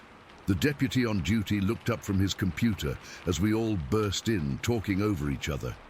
He held up his hands. "Whoa, whoa, one at a time. What's the emergency?" I let Ellie do most of the talking. She was always the most articulate under pressure, while I was still shaking too hard to form coherent sentences. The deputy listened patiently, making notes, but I could see the skepticism in his eyes. "So you're saying you saw a Bigfoot?" he said when she finished. "Not a question, a statement." "We all saw it," Devon insisted. "All 4 of us." The deputy nodded slowly. "And it was, what, 7 or 8 feet tall?" "At least," Sophia said. "And covered in hair." "Yes," I confirmed. "Dark brown or black. It wasn't a bear, and it definitely wasn't human." He wrote something down, then looked at us again. "Had you folks been drinking tonight? Or using any recreational substances?" I felt a flash of anger. "We were completely sober. We know what we saw." The deputy sighed. "Look, I'll file a report. We get stories like this from time to time. Could have been a large bear standing on its hind legs. They can look pretty human-like in the dark." "It wasn't a bear," Ellie said firmly. "It walked on 2 legs the entire time. It moved like nothing I've ever seen." The deputy just nodded again, clearly humoring us. "I'll send someone out to check the area in the morning. Where exactly were you stopped?" We gave him the location as best we could, but I knew nothing would come of it. What was there to find? It's not like the thing left a calling card. None of us slept that night. We all crashed at my apartment, unwilling to be alone with our thoughts. We talked until sunrise, going over every detail, reassuring each other that we weren't crazy, that we had all seen the same thing. The weeks after were strange. I avoided that canyon completely, taking a longer route that added 20 minutes to my commute. Ellie threw herself into research, finding other Bigfoot sightings in Utah, particularly in Salt Lake County. There were more than you'd think. Sophia refused to talk about it at all after a few days, like she was trying to erase it from her memory. Devon became obsessed with being prepared. He started carrying bear spray everywhere. As for me, I installed extra lights on my Jeep, the brightest ones I could find. I never drive at night without them now. I still take the long way around that canyon. It's been over 20 years, but the memory hasn't faded at all. Sometimes I wonder where it went that night. Was it living in those woods? Were there more of them? What would have happened if we hadn't managed to get away? I don't share this story often. Most people react like that deputy, with polite skepticism at best, outright mockery at worst. But I know what I saw. We all do. Something impossible, something that shouldn't exist according to science, but does. I used to be the person who rolled my eyes at Bigfoot stories. Now I'm the one telling one. Life's funny that way, I guess. But there's nothing funny about what's out there in those canyons after dark. Whatever it was real, and it was watching us just as intently as we were watching it. Story 9. I still can't explain what my brother Ethan and I saw that summer night in '77. It's been over 40 years, but I remember it like it was yesterday. The image is burned into my brain, and whenever I close my eyes and think about it, I get that same cold feeling down my spine. We were just a couple of young guys back then. I was 23 and Ethan was 21. We'd grown up fishing and hiking all over Colorado, but that summer we decided to do something bigger. We planned this epic trip to Pikes Peak, wanting to summit at midnight to see the stars from the top, then spend a few days fishing our way down the western slope, where there were all these pristine beaver ponds and streams that supposedly had incredible trout. The hike up was brutal, but beautiful. We'd started in the afternoon, timing it to reach the summit right around midnight. Our packs were heavy. We had all our camping and fishing gear, plus enough food for several days. By the time we got near the top, my legs felt like lead, but the excitement kept us going. I'll never forget reaching that summit. The sky was absolutely clear that night, not a cloud anywhere, and the moon was just a sliver. The stars were so bright it was like someone had scattered diamonds across black velvet. You could see the Milky Way stretching from horizon to horizon. We just stood there for a while, not talking, just taking it all in. The air was thin and cold, had to be around 40 degrees even though it was summer, and so crisp it almost hurt to breathe. We found a little spot sheltered from the wind, broke out our small camp stove and made some hot chocolate, ate some trail mix and jerky. We must have spent about an hour up there just soaking it all in, pointing out constellations, feeling like we were on top of the world. Around 1 in the morning we decided to start heading down the western trail. We wanted to make it below tree line before we'd set up camp for what remained of the night. We had our headlamps on, and the trail was pretty clear even in the dark. It was steep in places, but we were making good time. We'd been descending for about an hour when the landscape opened up. We'd just passed below the tree line, and there was this big clearing that gave us a view across to another mountainside. The moon wasn't giving much light, but our eyes had adjusted, and the stars were bright enough that you could make out the basic shapes of the landscape. That's when I spotted it. At first it just looked like movement, something that didn't quite fit with the stillness of the mountain at night. I nudged Ethan and pointed. "You see that? Over there on that ridge? Looks like people." Ethan squinted. "Who the hell would be up here at this hour besides idiots like us?" It was strange. We were in a pretty remote area, and while Pikes Peak gets plenty of visitors, not many take the western trails, especially not in the middle of the night. From where we stood, it looked like 2 dark figures moving along the distant mountainside, maybe half a mile away. "Rangers, maybe?"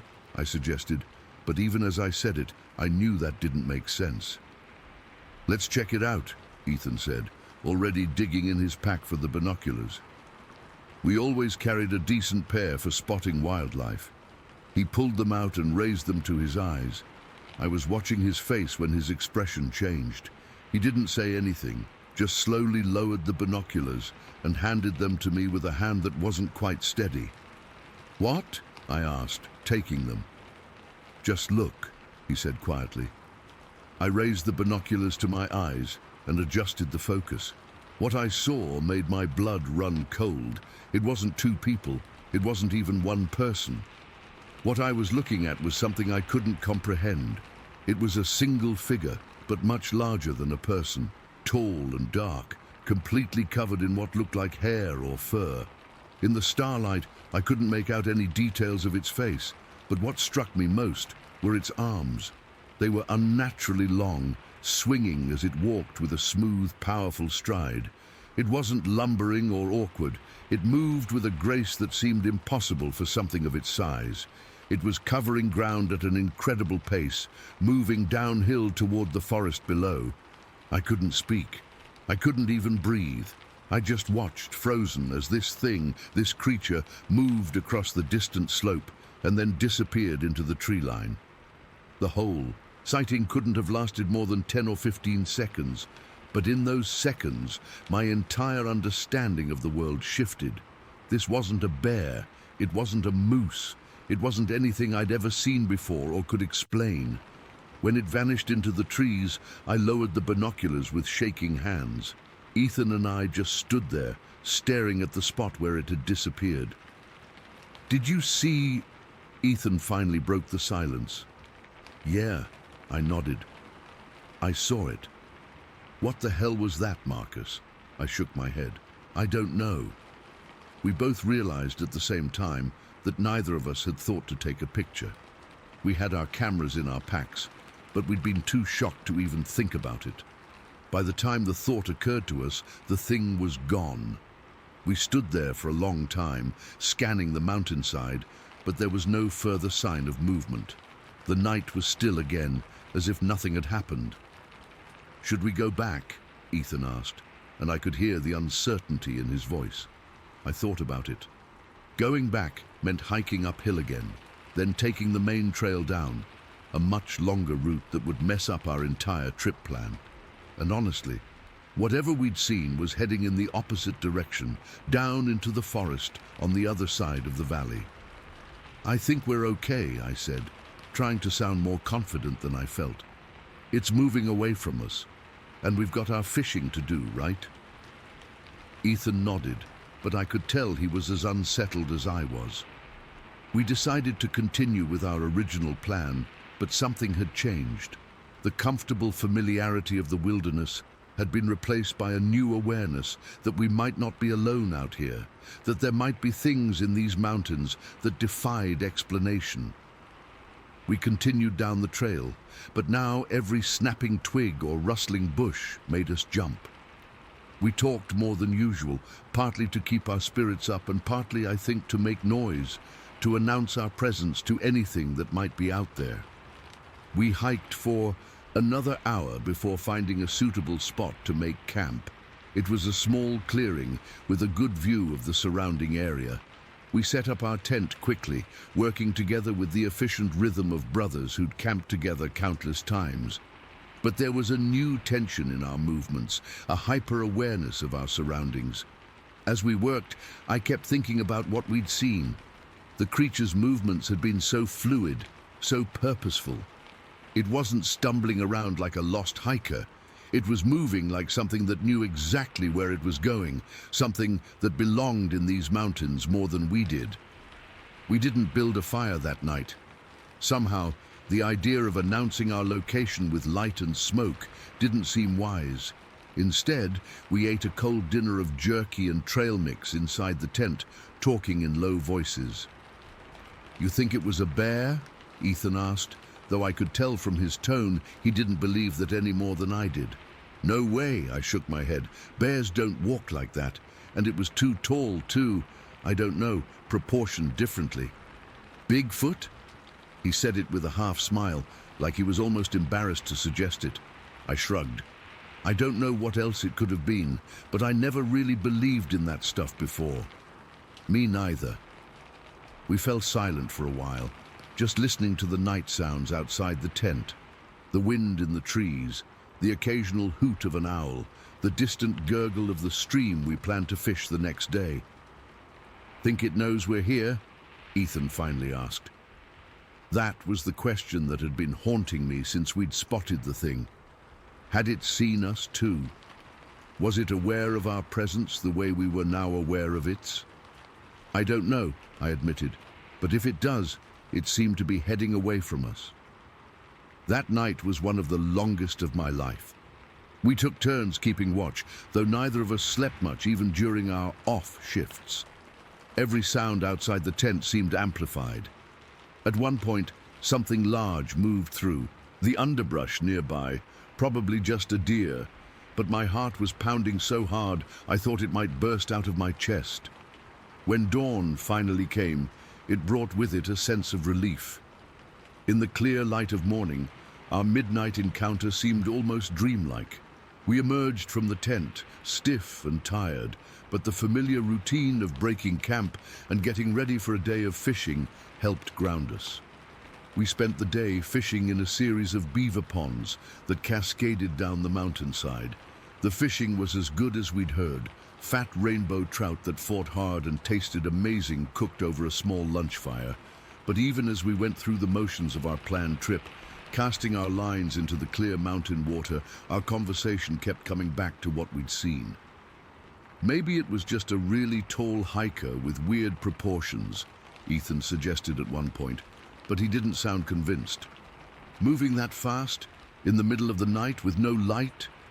I shook my head. No way. As the day wore on, we found ourselves constantly scanning the surrounding forest, looking for any sign of movement, any hint that we weren't alone. We didn't see anything unusual, but the feeling of being watched never quite left me.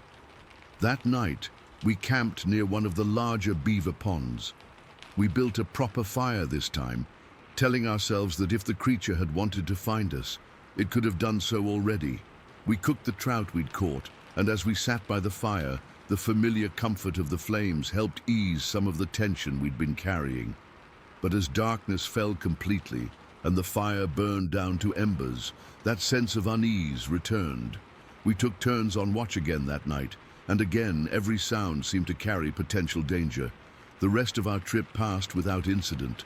We fished our way down the mountain over the next 2 days, caught plenty of trout, saw deer and elk, and even a black bear at one point. Normal wildlife that didn't trigger the same primal fear. We'd felt that first night. By the time we reached our car at the western trailhead, the encounter had taken on an almost mythical quality.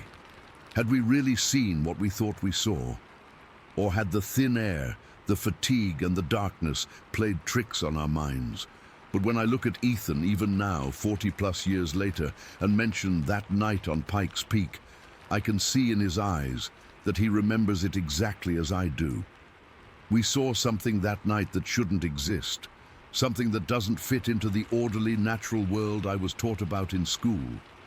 I've read accounts since then of similar sightings in the Colorado mountains. Some call it Bigfoot or Sasquatch. Some have more elaborate theories involving interdimensional beings or ancient tribes living in isolation. I don't know what to call it or how to explain it. All I know is what I saw. A tall, powerful creature moving with impossible grace and speed across a mountainside in the dead of night. We never went back to that specific area again. We still fish and hike, but something changed for us after that night. The wilderness is still beautiful, still calling to us, but now we know it holds secrets, things that exist in the shadows, just out of sight. To this day, I can't explain what we saw, but I know what I saw, and nothing will ever convince me otherwise. Story 10. I've been debating whether to share this for years. What happened that day in 1973 has haunted me ever since, and I've never really told the whole story to anyone outside our group. I was 27 then, and even after all these years, my hands still shake when I think about it. My husband John and his buddy John Bailey were obsessed with finding Bigfoot. They'd spend weekends poring over maps, reading reports, and planning expeditions. I thought it was silly at first, grown men chasing fairy tales, but John was so passionate about it that I started joining them on their trips. We'd gone on maybe a dozen expeditions before that day in July, when everything changed. It was a hot Saturday morning when we drove up to the San Gabriel Mountains. There were 8 of us total.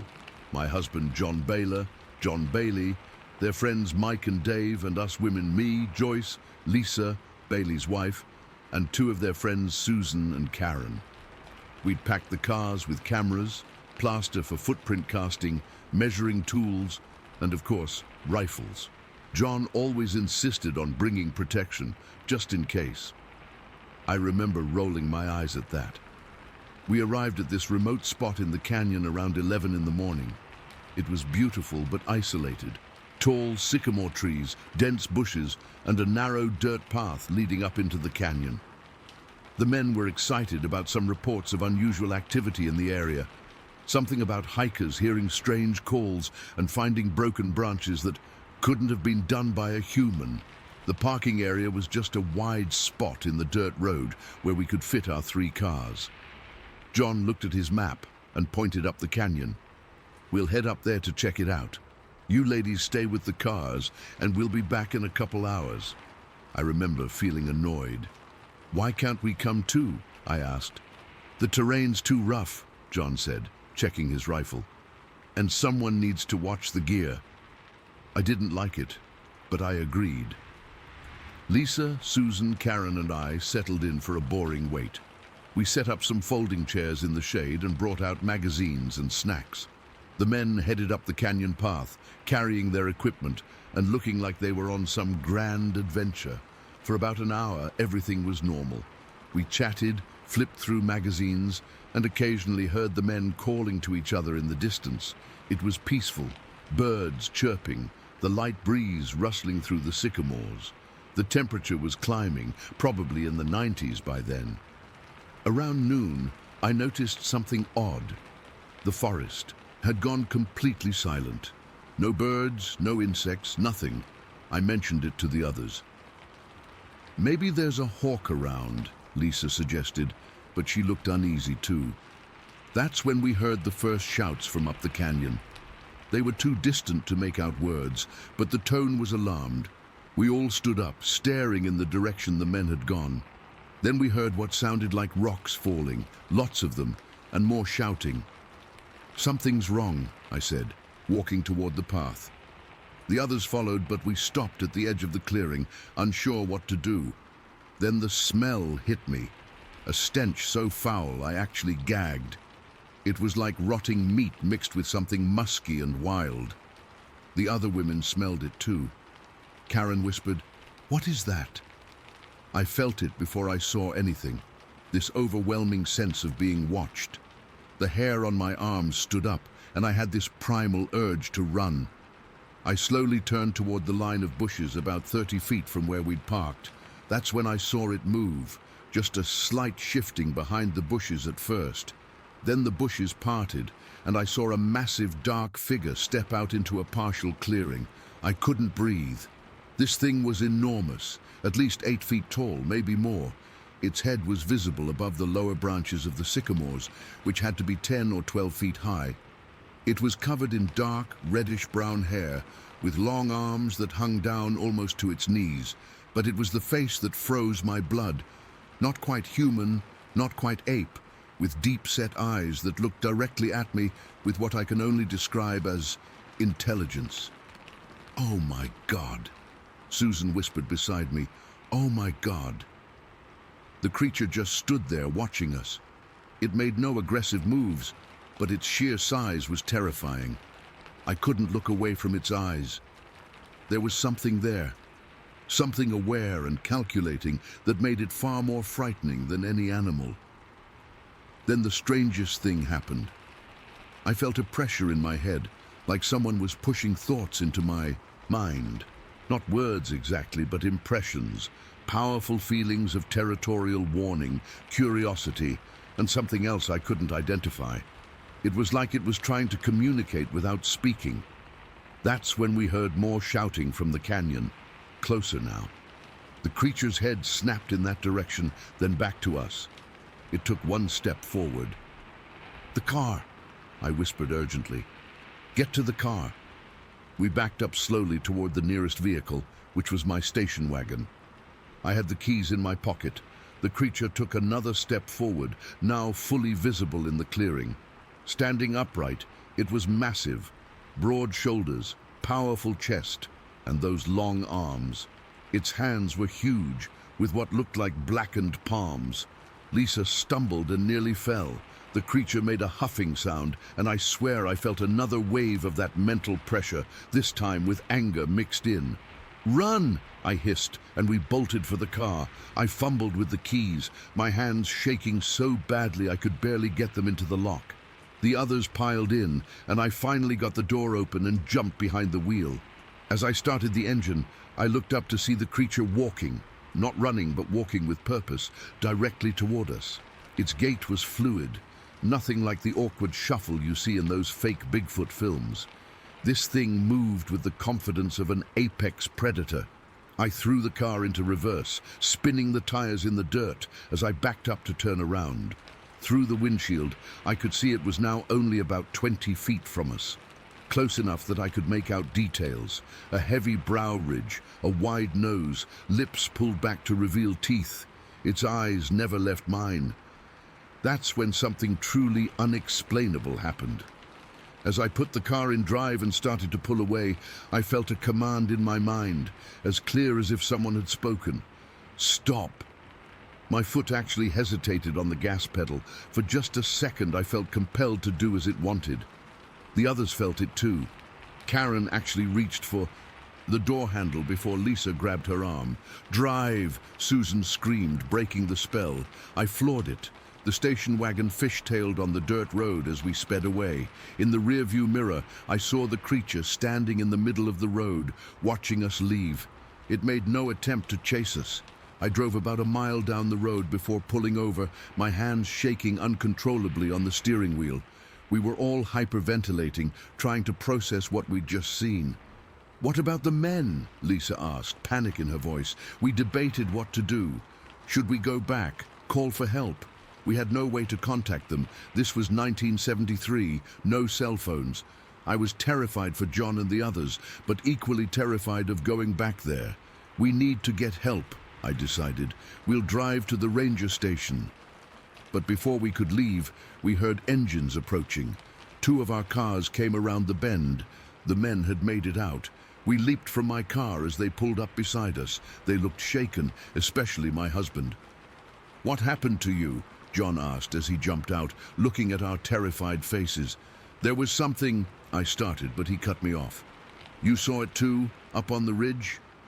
His face was pale. "No," I said. "It was in the clearing, right by the cars. It walked right up to us." The color drained from his face. "How big?" "Enormous," I whispered. "Its head was above the sycamore branches." The men exchanged looks. John Bailey spoke up.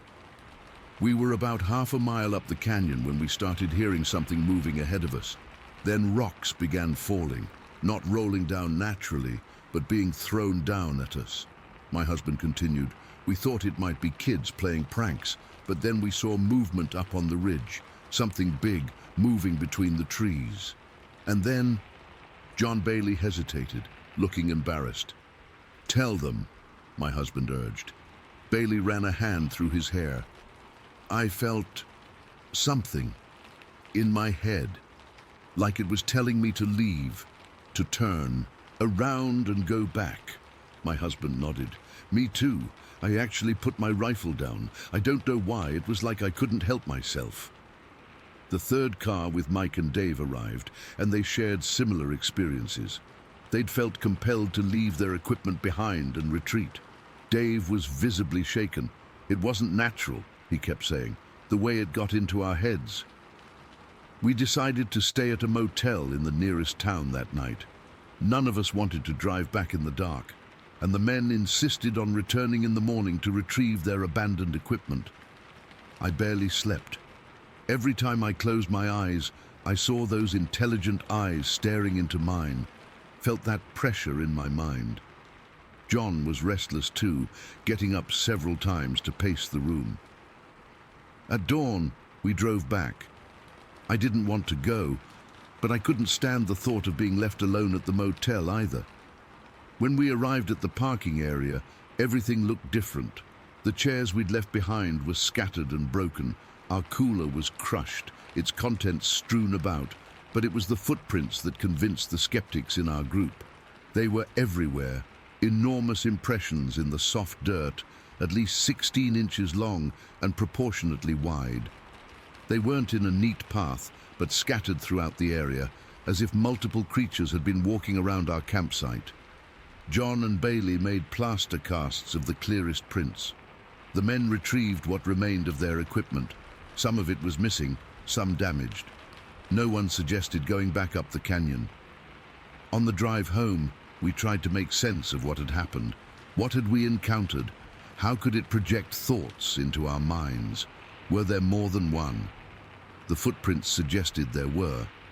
That was my first and last Bigfoot hunting trip. John continued his research, but I refused to join him in the field again. Over the years, I've read accounts from other people who've had similar experiences. The feeling of being watched, mental, communications, the overwhelming sense of another intelligence. It makes me wonder how many people have encountered these beings but were too afraid to tell their stories. I don't know what's out there in those mountains. I don't know if Bigfoot is even the right term for what we encountered. But I know what I saw, what I felt in my mind, and I know I'll never go back to the San Gabriel Mountains again. Some places should be left alone, and some creatures are better left undisturbed. Story 11. I still don't sleep well at night sometimes. It's been 14 years since that camping trip in Quetico, and I can't shake the feeling that we were being hunted, or at least observed. By what, I still don't know. I've been a scout leader for most of my adult life. Started when my oldest, Andy, joined as a tiger cub, and just kept at it, even after my boys aged out. July of 2009 was supposed to be just another summer expedition. A 5-day canoe and camping trip in Quetico Provincial Park up in Ontario. I'd done dozens of these trips before. Hell, I'd spent 45 years hiking, camping, and exploring the outdoors. I thought I'd seen it all. Our group was pretty standard. Myself, another adult leader named Dave Pearson, my son Andy, who was 17 at the time, my nephew Ethan, and 5 other boys ranging from 15 to 17. Most of them had been with me on previous trips, so they knew the drill. We'd mapped out a route that would take us through some of the more remote areas of the park, far from the usual tourist spots. We spent the first day paddling and portaging, eventually setting up camp on this secluded beach at the north shore of an inlet bay. It was picture perfect. A small sandy area backed by dense pine forest, with a freshwater stream nearby for drinking water, the kind of place you'd never find unless you knew where to look. The first night went fine. Normal campfire stories, some stargazing, then everyone turned in. Nothing unusual. The second day, we spent most of our time fishing, gathering firewood, and exploring the immediate area. I remember it was unusually hot for July in that region, and most of the boys took turns bathing in the stream that fed into the bay. That's when the first weird thing happened, though I didn't think much of it at the time. My nephew Ethan came back from washing up looking a bit unsettled. When I asked him what was wrong, he just shrugged and said, "Nothing really. Just felt like someone was watching me." I brushed it off. Teenagers can be dramatic, and the woods can play tricks on your mind when you're not used to them. But an hour later, when I went to wash up myself, I got the same feeling. It wasn't just the normal being alone in the woods awareness. This was different, more intense. I felt the hairs on my neck stand up, and I couldn't shake the sensation of eyes on me. I scanned the tree line, but saw nothing out of place. Still, I hurried back to camp quicker than I normally would have. I didn't mention it to anyone. No sense spooking the boys over what was probably nothing. As evening approached, we got the campfire going and cooked dinner. The sun set around 9:30, and we were all sitting around the fire, roasting marshmallows and telling the usual ghost stories. Dave was in the middle of some elaborate tale about a haunted canoe when Andy suddenly raised his hand, cutting Dave off mid-sentence. "Shh," Andy whispered. "Listen." We all went quiet. At first, I didn't hear anything except the crackling of the fire and the distant lapping of waves on the shore. Then I heard it. Movement in the brush just beyond our circle of light. Not the scurrying of a small animal or the distinctive 4-beat gait of a deer. This was heavier, deliberate, snap, crunch, snap, twigs breaking under substantial weight. What made the sound so unsettling was the rhythm. 2 beats, then a pause. 2 more beats, then another pause. It sounded bipedal, like footsteps. "Dad," Andy whispered, his voice tight. "Probably just a moose," I said, trying to sound more confident than I felt. But I knew it wasn't a moose. I'd encountered plenty of moose in my years outdoors. They moved differently, clumsier, less purposeful. Whatever this was seemed to be pacing back and forth, just beyond where our firelight faded into darkness. It would move a few yards one way, stop, then a few yards back, almost like it was sizing us up. "Should we make noise to scare it off?" Dave asked quietly. Before I could answer, we heard something else that made my blood run cold. Breathing. Deep, labored breathing. The kind you'd expect from a very large man after running a sprint. But there was something off about it. A low, guttural quality that didn't sound quite human. I've heard bears breathe, and this wasn't that either. It was almost like something from a movie monster, but this wasn't a movie. This was happening 20 yards from where my son sat. I noticed the younger scouts had instinctively moved closer to the fire, their eyes wide with fear. Nobody was saying what we were all thinking. This didn't sound like any animal we recognized. "Everyone stay calm," I said, trying to keep my voice steady. "Whatever it is, it's staying outside the light. We're fine, as long as we stay together." But the pacing continued, back and forth, sometimes moving further away until we could barely hear it, then suddenly much closer. At one point, I swear it was no more than 10 yards behind where I was sitting, just on the other side of a thick stand of pines. The breathing seemed to get louder then, deeper, more aggressive. Without anyone saying it out loud, the scouts began retreating to their tents. I didn't stop them. Dave and I stayed by the fire, adding more wood to keep it burning bright. I had my hunting knife, not that I thought it would do much good against whatever was out there. "What do you think it is?" Dave whispered after the boys were in their tents. I shook my head. "I don't know, but it knows we're here, and it's being careful to stay hidden." Around 11 o'clock, the pacing seemed to stop. We heard nothing for almost half an hour, and I started to think maybe it had moved on. Dave and I were about to turn in when we heard something new, a chorus of coyotes howling in the distance. Their yips and howls echoed across the water, normal night sounds that should have been reassuring. But then we heard something else respond, a deeper, more distinct howl that silenced everything else. I've heard lots of animal sounds in my life, wolves, coyotes, cougars, bears, but this wasn't like any of them. It reminded me of recordings I'd heard of the famous Ohio howl, but without any dogs barking in the background. It was a powerful, resonant vocalization that seemed to fill the entire forest. The coyotes went immediately silent.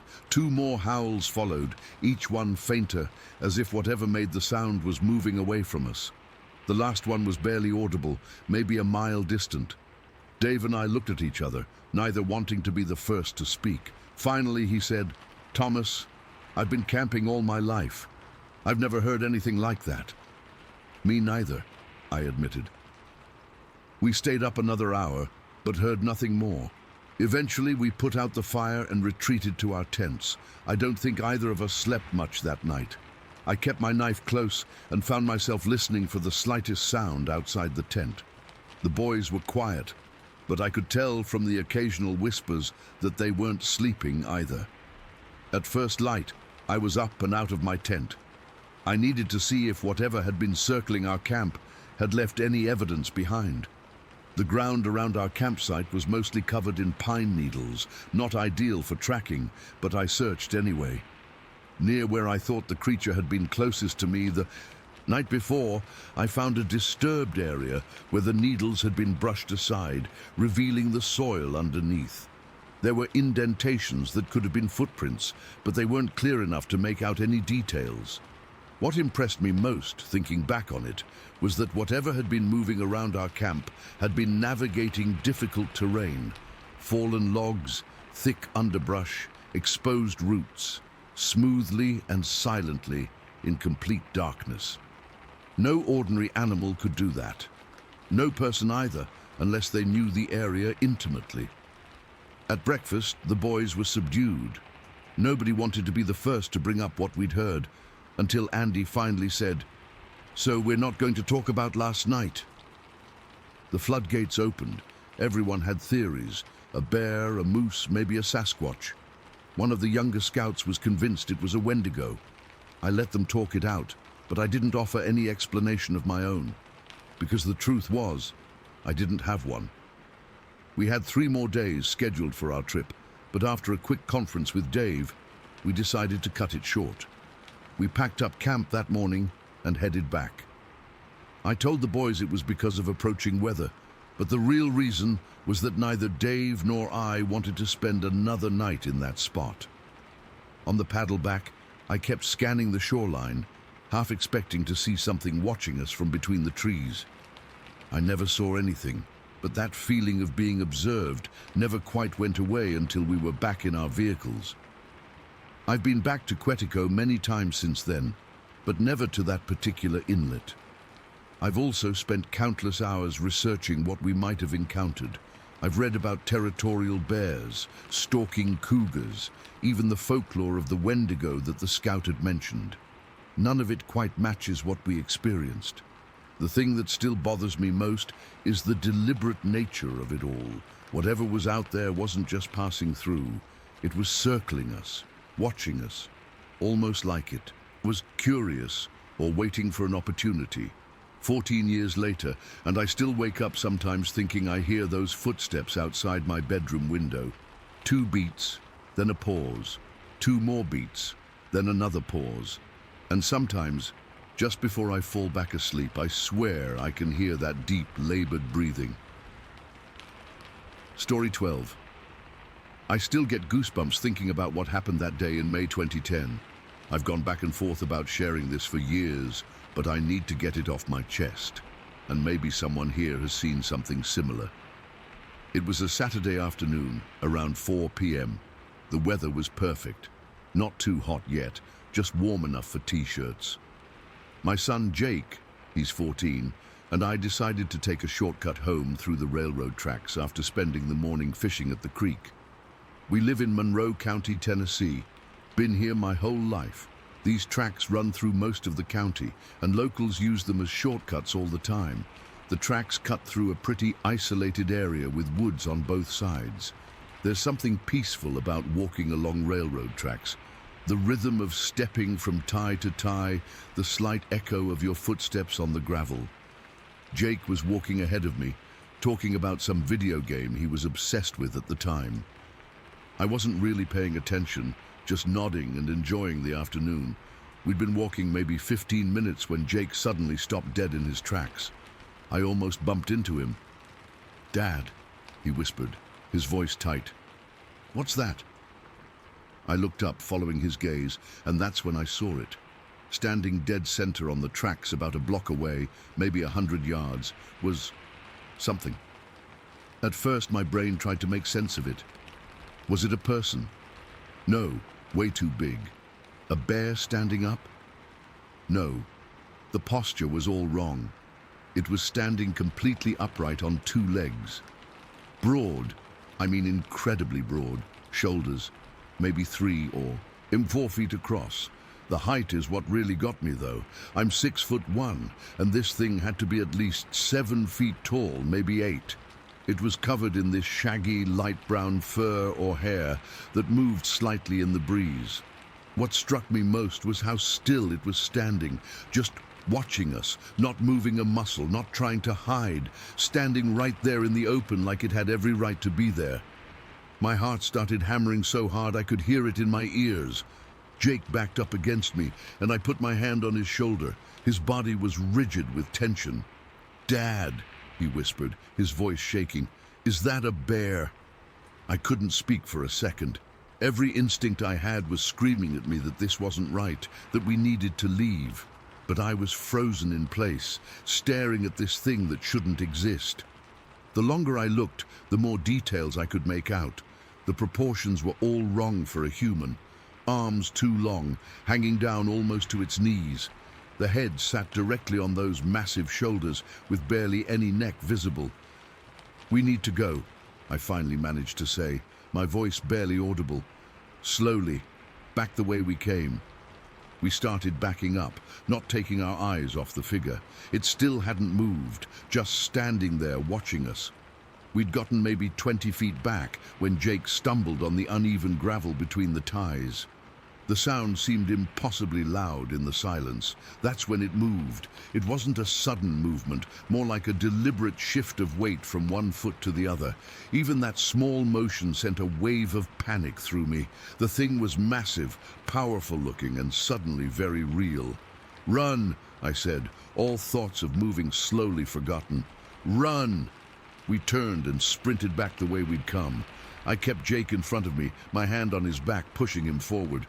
Every few seconds I'd glance over my shoulder, terrified I'd see that thing bounding after us.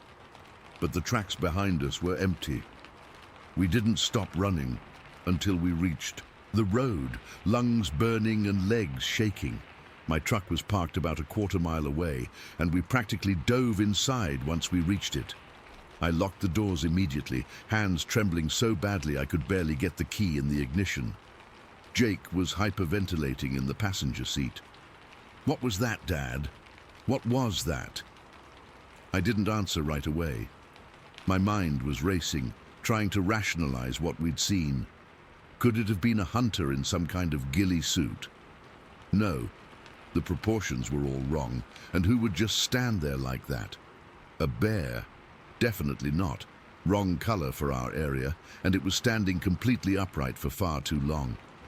"I don't know," I finally admitted, starting the truck. My voice sounded strange even to my own ears. "But we're getting out of here."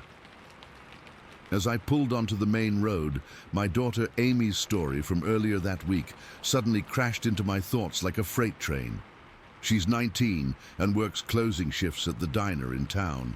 Just 4 days before, she'd come home around midnight, pale and shaken.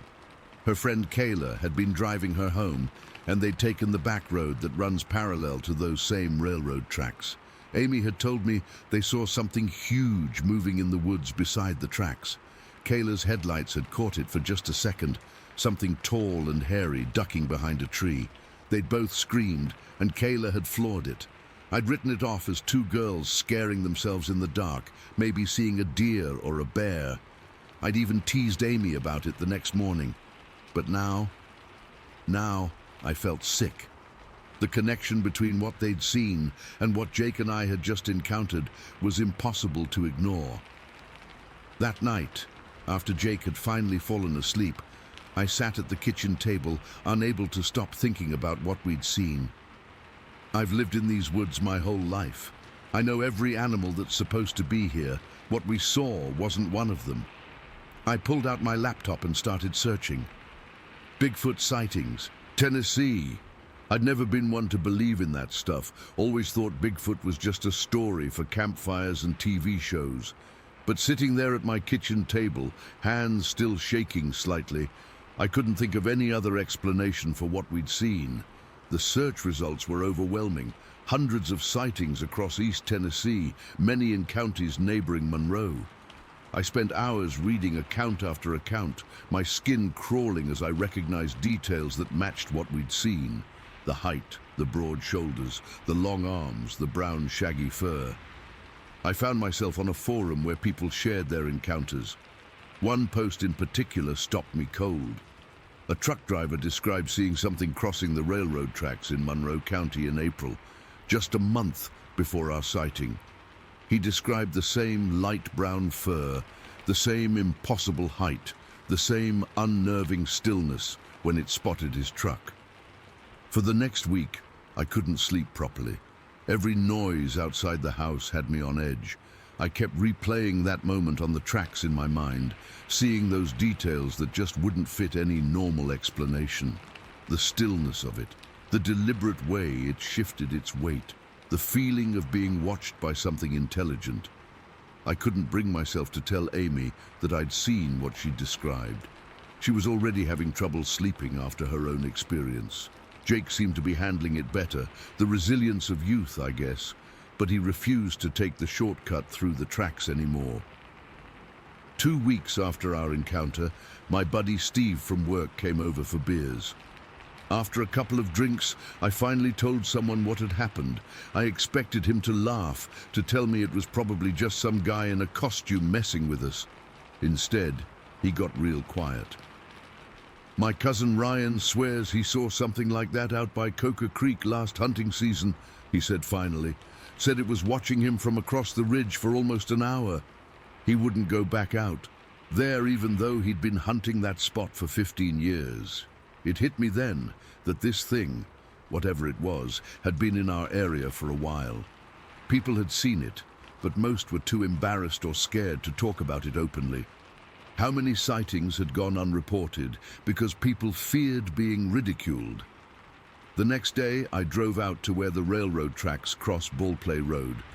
I parked and just sat there, staring at the tracks disappearing into the tree line. Part of me wanted to walk back out there, to prove to myself that what we'd seen had a rational explanation. But I couldn't make myself get out of the truck. As I sat there, an old man pulled up beside me in a beat-up Ford. He rolled down his window, eyebrow raised questioningly. "You looking for it, aren't you?" he asked without preamble. I didn't pretend not to understand. "You've seen it too?" He nodded slowly. "Back in 1982 and again in 97. Always by these tracks. Never got as close as some folks, though." "What is it?" I asked, the question that had been burning in my mind for weeks. He shrugged. "Folks around here used to call them wild men. My granddaddy saw one when he was a boy, said they've always been in these mountains." He drove off after that, leaving me with more questions than answers. It's been 13 years since that day on the tracks, and I've never seen it again, but I've heard stories from others in the area, always hushed, always prefaced with, "You're gonna think I'm crazy," but always near those same railroad tracks. Jake's in college now, studying biology. Sometimes I wonder if what we saw that day influenced his choice of major. Amy still refuses to drive that back road at night. And me, I still find myself scanning the tree line whenever I drive past those tracks, half expecting to see that massive figure standing there watching. I know what I saw that day. It wasn't a bear, it wasn't a man. The image of it standing there is burned into my memory.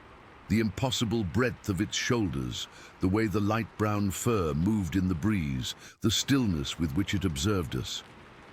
There's no way to explain it away. Sometimes I think about going back there with a camera, trying to find evidence. But then I remember the feeling that washed over me when it moved, that primal fear that sent us running. Some things maybe we're not meant to understand. Some things should stay in the shadows of the forests and the quiet places by old railroad tracks, but I know it's still out there, and sometimes on quiet nights, I swear I can feel it watching. Story 13. I still can't believe what happened to me back in '98. I'm not someone who scares easily. I've been hiking and camping solo for over 15 years and have encountered everything from bears to mountain lions. But what I experienced in the Shenandoah region between Madison and Page counties in Virginia still gives me nightmares. It was early October, perfect camping weather. I had a few days off work and decided to explore some trails I hadn't hit before. I stopped at the ranger station to get permits and ask about good overnight spots. The ranger, guy named Mike or Mark, can't remember exactly, was super helpful and mentioned this trail that wasn't on most maps but led to a beautiful waterfall with a perfect camping spot. He gave me directions and said it was about a 4-hour hike in. I remember being excited because I love finding those hidden gems that most tourists don't know about. I parked at the trailhead around noon and started my hike. The trail was exactly as described, not well marked, but definitely used enough that I could follow it. It was steeper than I expected, with 2 river crossings that were challenging but manageable. The fall colors were just starting to peak, and the weather was perfect, cool but not cold, with clear skies. I kept thinking how lucky I was to have this all to myself. I reached the waterfall around 4 in the afternoon. It was absolutely stunning, about 30 feet high, emptying into a crystal clear pool. The camping area was just as the ranger described, a flat clearing about 50 yards from the falls, sheltered by a cluster of old-growth trees. I set up my tent, gathered firewood, and made dinner while watching the sunset paint the sky over the mountains. Everything was absolutely perfect.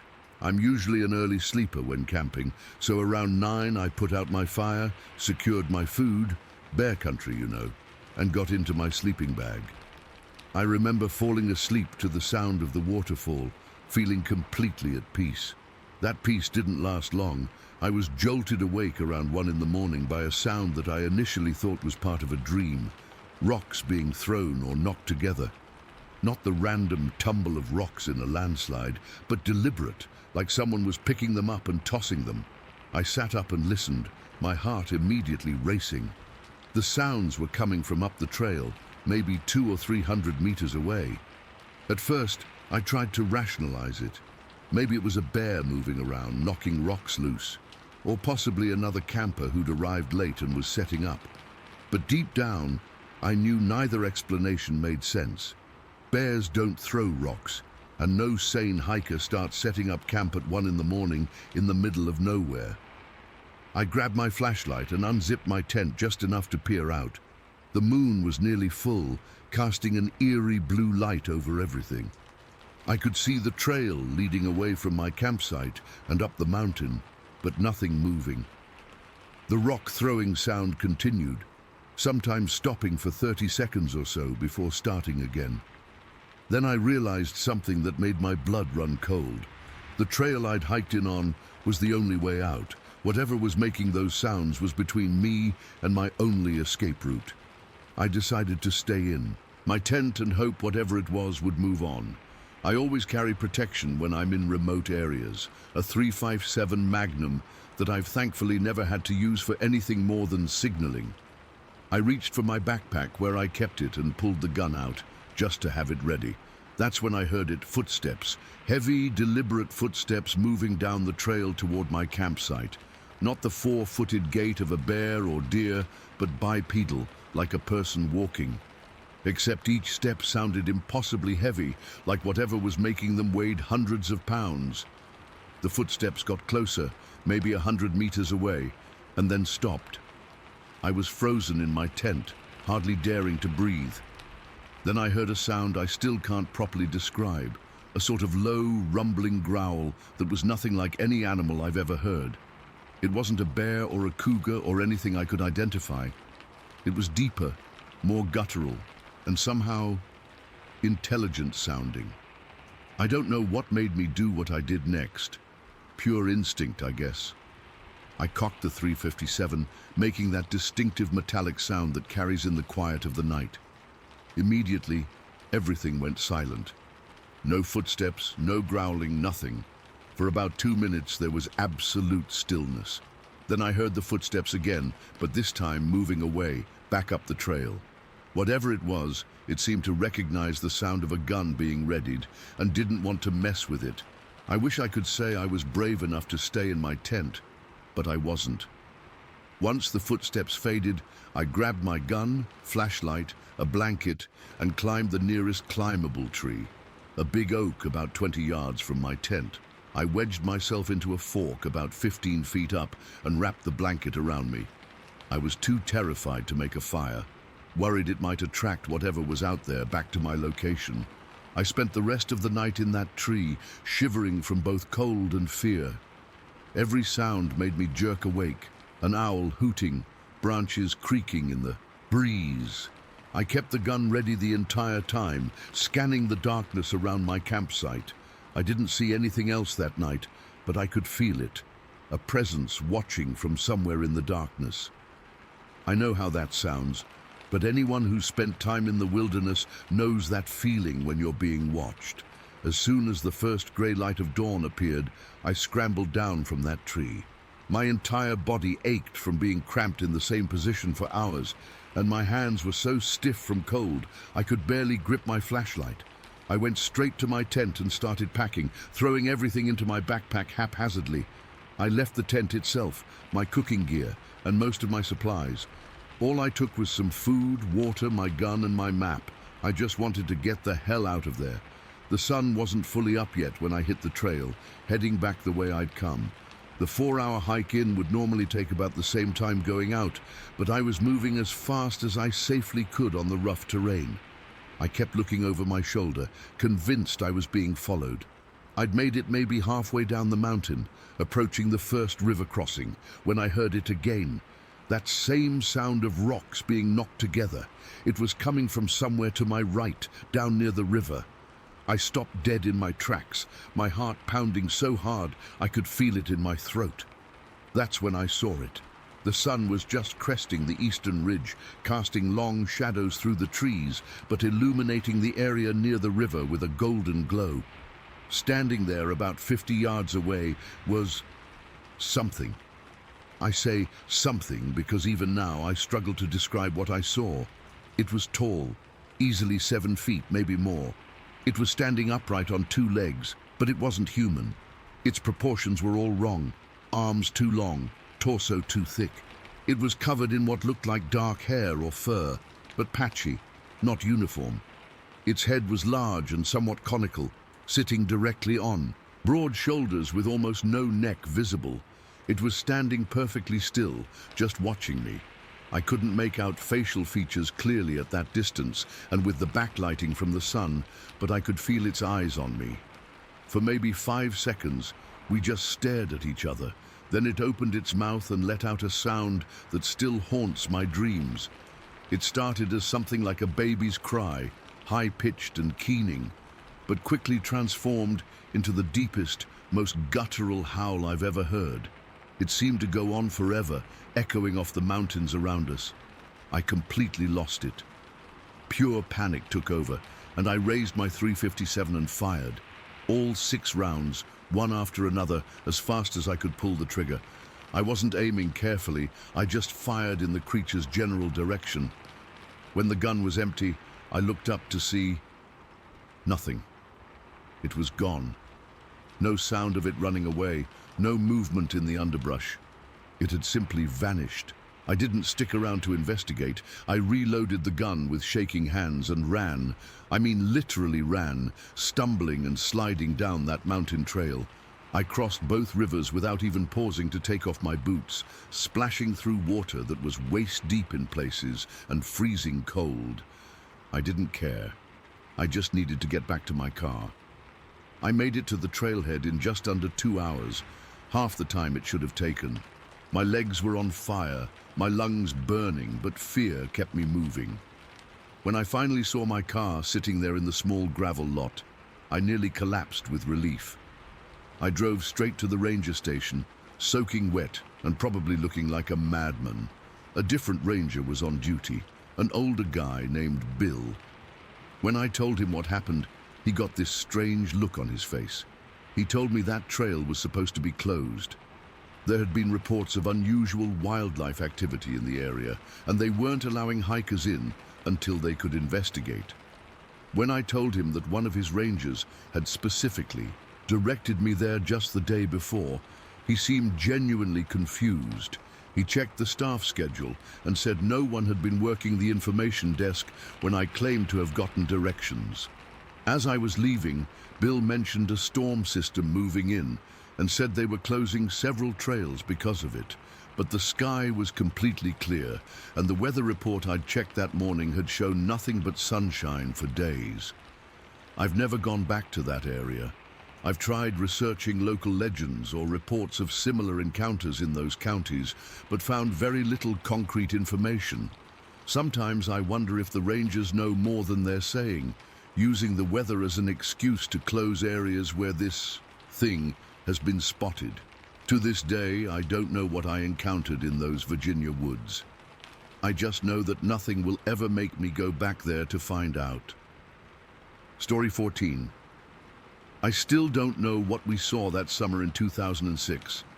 It's been 17 years, and I still get goosebumps thinking about it. I was 15 then, spending summer at my family's cabin near Blue Ridge in Georgia. We'd had this place since I was a kid, nothing fancy, just a 2-bedroom cabin tucked away in the Appalachian foothills, where we'd spend most weekends and school breaks. That summer had been especially wet. We'd had thunderstorms rolling through for days, the kind that shake the whole cabin and make you wonder if the roof's gonna hold. The power had gone out 3 times that week alone. My younger brother Dylan, he was 12 then, and I were getting cabin fever, something fierce. When the storms finally broke, we were desperate to get outside. My cousin Marcus was staying with us that week. He was 14 and visiting from Atlanta. We'd also invited my buddy Tyler from school to hang out for a few days. The 4 of us had been cooped up playing board games and cards by lantern light. So when that sun finally came out, we practically burst through the door. Mom always had the same rules when we went exploring. Be back before dark, take the walkie-talkies, cell service was garbage out there, and don't go past the creek that ran about 3 miles back into the property. We'd heard all this a million times. I'd been exploring these woods since I could walk. That morning after breakfast, we packed some sandwiches and sodas in my backpack and headed out. The ground was still soggy from all the rain, and the air had that heavy, humid feeling that makes your clothes stick to you within minutes. But man, it felt good to be outside again. We followed our usual trail behind the cabin, crossing the first small stream about half a mile in. Everything looked different after the storms, branches down everywhere, some smaller trees uprooted, and new muddy patches where there used to be solid ground.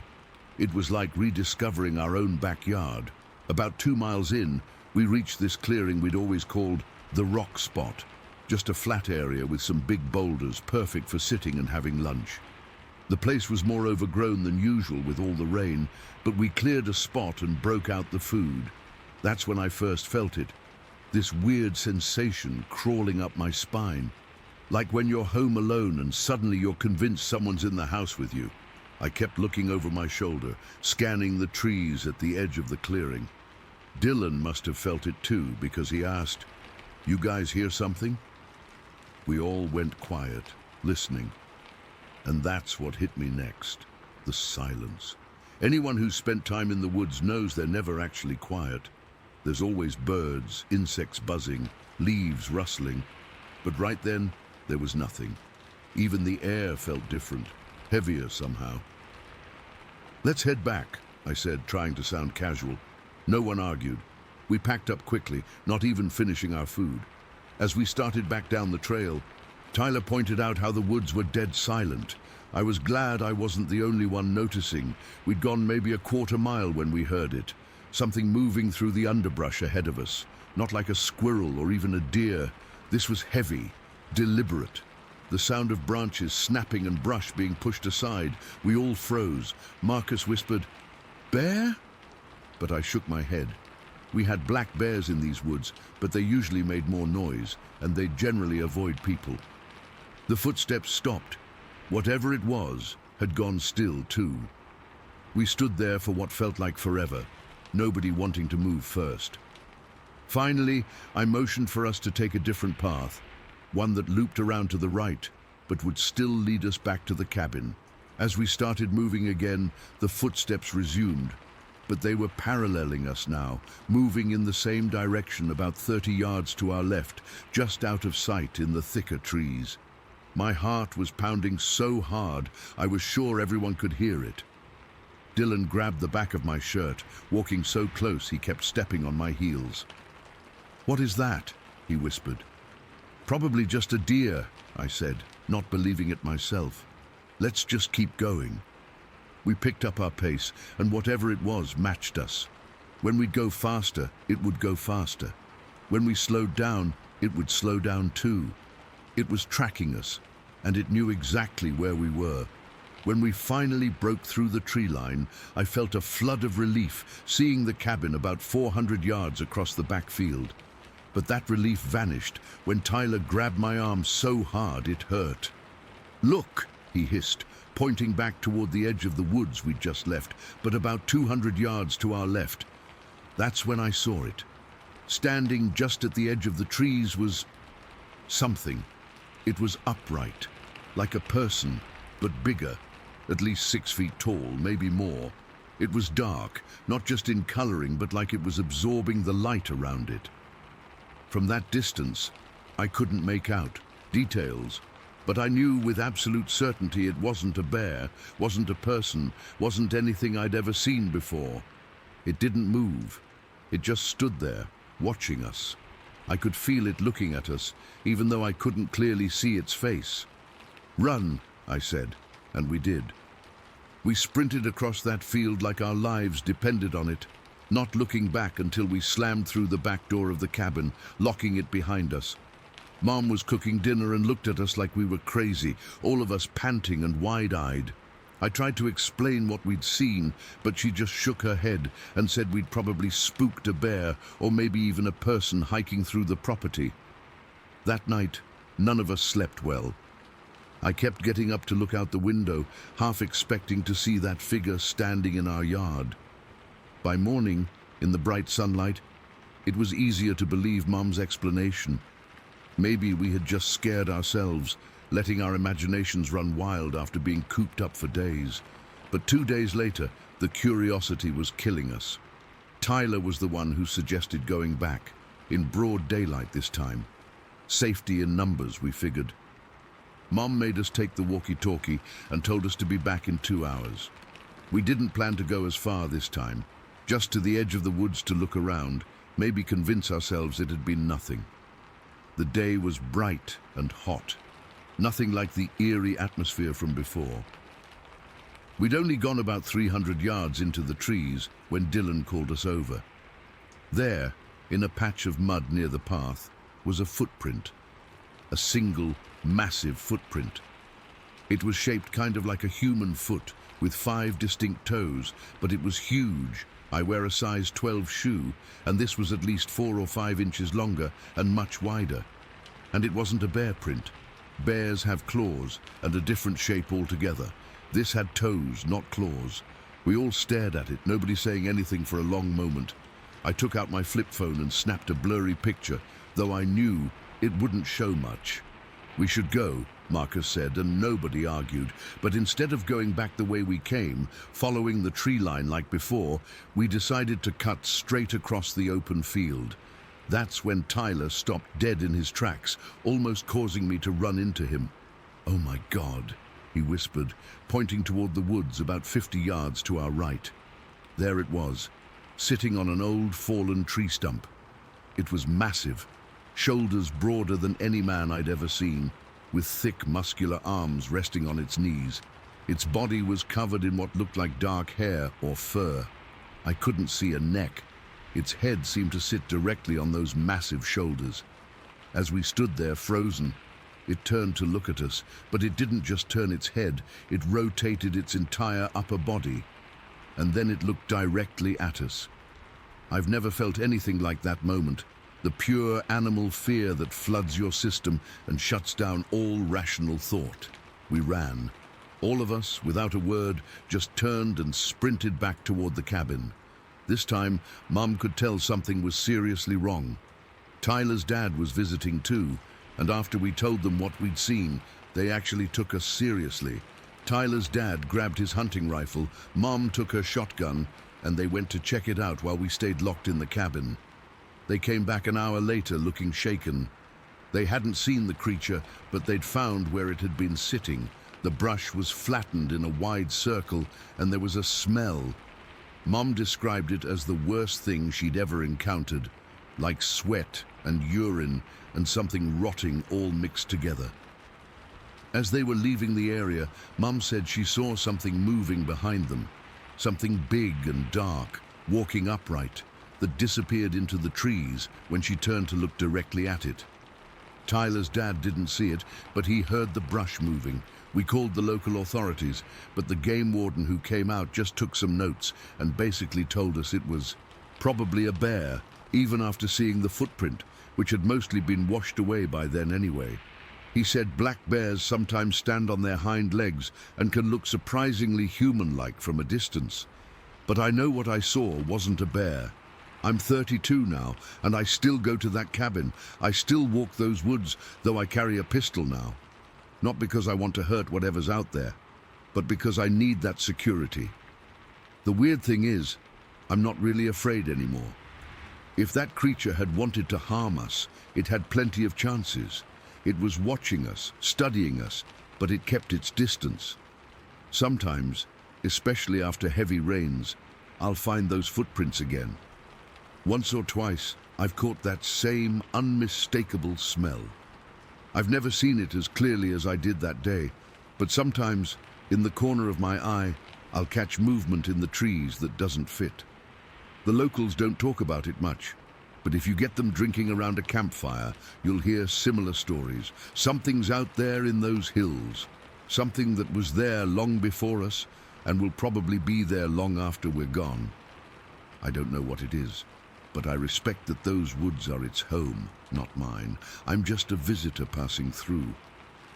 Story 15. I never planned on becoming obsessed with the unexplained. Before that day in spring of 2000, I was just a normal guy with a casual interest in local mysteries.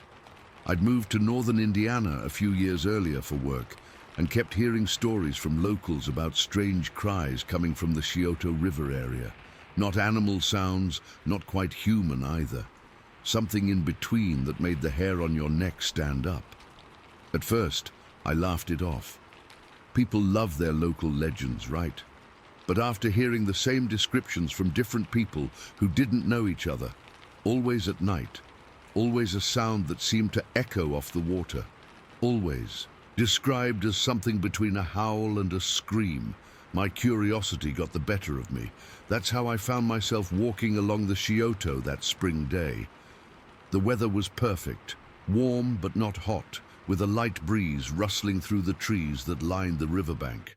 I'd been out there maybe 3 or 4 times before, usually in the evenings when people reported hearing the sounds, but never found anything worth noting. This time was different. I decided to try during daylight hours, thinking maybe I could spot signs or tracks that might be harder to see at night. I brought my camera, a small notebook, and water. Basic stuff. Nothing that would prepare me for what happened. I remember checking my watch around 3 in the afternoon. The sun was still high, casting dappled shadows through the tree canopy. The river was running clear that day, with just enough current to create a pleasant background noise as it moved over rocks and fallen branches. I'd been following a small game trail that ran parallel to the water, stopping occasionally to take pictures of anything interesting, unusual tracks, broken branches, that kind of thing. Nothing special, just trying to be thorough. The forest was alive with normal spring sounds, birds calling, squirrels chattering. Everything felt completely ordinary. I was about to head back to my car when something caught my eye. Just a flash of movement along the tree line where the denser forest began. At first, I thought it was a deer, or maybe even a bear, though they weren't common in that area. I remember freezing in place, trying to spot whatever had moved. That's when I saw it, just at the edge of my peripheral vision. Something tall, really tall. My brain immediately tried to make sense of what I was seeing. A hunter, maybe. But no hunter would be out there dressed like that. It wasn't hunting season, and whatever this was didn't move like a person. I slowly crouched down, partly hiding behind a fallen log. My heart was already starting to hammer in my chest. From my new position, I could see it more clearly, and what I saw simply didn't compute. This thing stood easily 6, maybe 7 feet tall. The proportions were all wrong for a human, too big, too powerful looking, but the overall shape was disturbingly human-like. It was standing partially hidden by the trees, observing something I couldn't see from my position. I couldn't make out distinct features, but its skin or covering seemed to blend with the forest colors, not like camouflage clothing, but more like its actual coloration. As I watched, The creature seemed to sense my presence. It moved with incredible awareness, quickly stepping behind a large oak tree. Then, this is the part that still gives me nightmares, it slowly peered around the trunk, directly at me. Not in the general direction of where I was hiding, but right at me, like it knew exactly where I was despite my concealment. I stayed absolutely still, barely breathing, my fingers dug into the soft earth beside me. I remember the feeling of dirt under my nails, the smell of damp soil and vegetation, the absolute silence that seemed to fall over that section of forest. Even the birds had stopped singing. That's when I noticed the deer. Behind where the creature was hiding, a small group of white-tailed deer had frozen in place. 5 or 6 of them, completely motionless except for their heads, which kept twitching nervously. They were aware of the creature, but they weren't running. It was like they were caught in some kind of standoff, their instincts conflicting between fleeing and freezing. The creature shifted position slightly, and the movement caused the deer to become even more agitated. Their ears flicked back and forth, and they started stamping their hooves. I could see the tension building in their bodies, the way they were preparing to bolt. What happened next happened so fast, I almost couldn't process it. The creature, this thing that had to weigh at least 300 pounds, suddenly lunged forward toward the deer. The movement was so quick it seemed to blur. I'm not exaggerating when I say I've never seen anything move that fast. Not an animal, not a person, nothing. In what seemed like a single fluid motion, it crossed the distance to the deer, grabbed one by the neck, and God, I still see this when I close my eyes. It broke the deer's neck with one powerful jerk. The sound carried across the clearing to where I was hiding, a sharp crack that couldn't be mistaken for anything else. The other deer scattered in panic, crashing through the underbrush. But this thing, this creature, it didn't chase them. It didn't need to. It already had its kill. And then, as calmly as someone picking up a bag of groceries, it hoisted the deer carcass over its shoulder and walked back into the deeper forest. The deer had to weigh at least 150 pounds, but this thing carried it like it was nothing. No strain, no adjustment of balance, just casually walking away with its prey. I remained frozen in place long after it disappeared from view. My whole body was trembling, my mouth bone dry. I kept expecting it to come back, to realize there was another potential prey animal watching it, but it didn't return. When I finally managed to move, I didn't walk. I ran. I abandoned the path and crashed through the undergrowth directly toward where I'd parked my car. I tripped twice, cutting my hand on a rock the second time, but I barely felt it. The adrenaline had completely taken over. I remember fumbling with my keys, dropping them once before finally getting into my car and locking the doors. I sat there for what felt like hours, just staring at the tree line, half expecting that thing to emerge. My hands were shaking so badly I couldn't even turn the key in the ignition at first. When I finally drove away, I kept checking my rearview mirror obsessively. I couldn't shake the feeling of being watched, followed. It took me weeks to process what I'd seen. I didn't tell anyone at first. How could I? Hey, I saw some kind of giant humanoid creature snap a deer's neck and carry it off into the woods. Yeah, that would go over well. I spent countless nights researching, trying to find anything similar to what I'd witnessed. Bigfoot sightings didn't match. This wasn't some shaggy ape-like creature. This thing moved with purpose, with intelligence. Its proportions were wrong for a bear, and anyway, no bear moves like that or hunts the way this thing did. The more I thought about it, the more I became convinced of something that terrifies me to this day. These creatures, whatever they are, use our waterways like highways, rivers, streams, lakes. They provide routes through our developed landscapes where these beings can move largely undetected. Think about it. Most of our undeveloped corridors follow waterways. They're natural boundaries, often with forests or wild areas alongside them, perfect cover for something that doesn't want to be seen. I've gone back to that spot exactly once since then, in broad daylight, with 2 friends. I told them I was just interested in fishing, We didn't stay long, and I never let myself get separated from them. I didn't see anything unusual that day, but the feeling of being watched never left me. I've heard the cries since then, always at a distance, always near water. Sometimes I wake up in the middle of the night thinking I've heard them even when I'm miles from the river. The sound is distinctive, not quite animal, not quite human. Once you've heard it, you never forget it. What I witnessed that day by the Quetico wasn't just unexpected, it was impossible by everything we're taught about the natural world. The speed, the strength, the calculated hunting technique.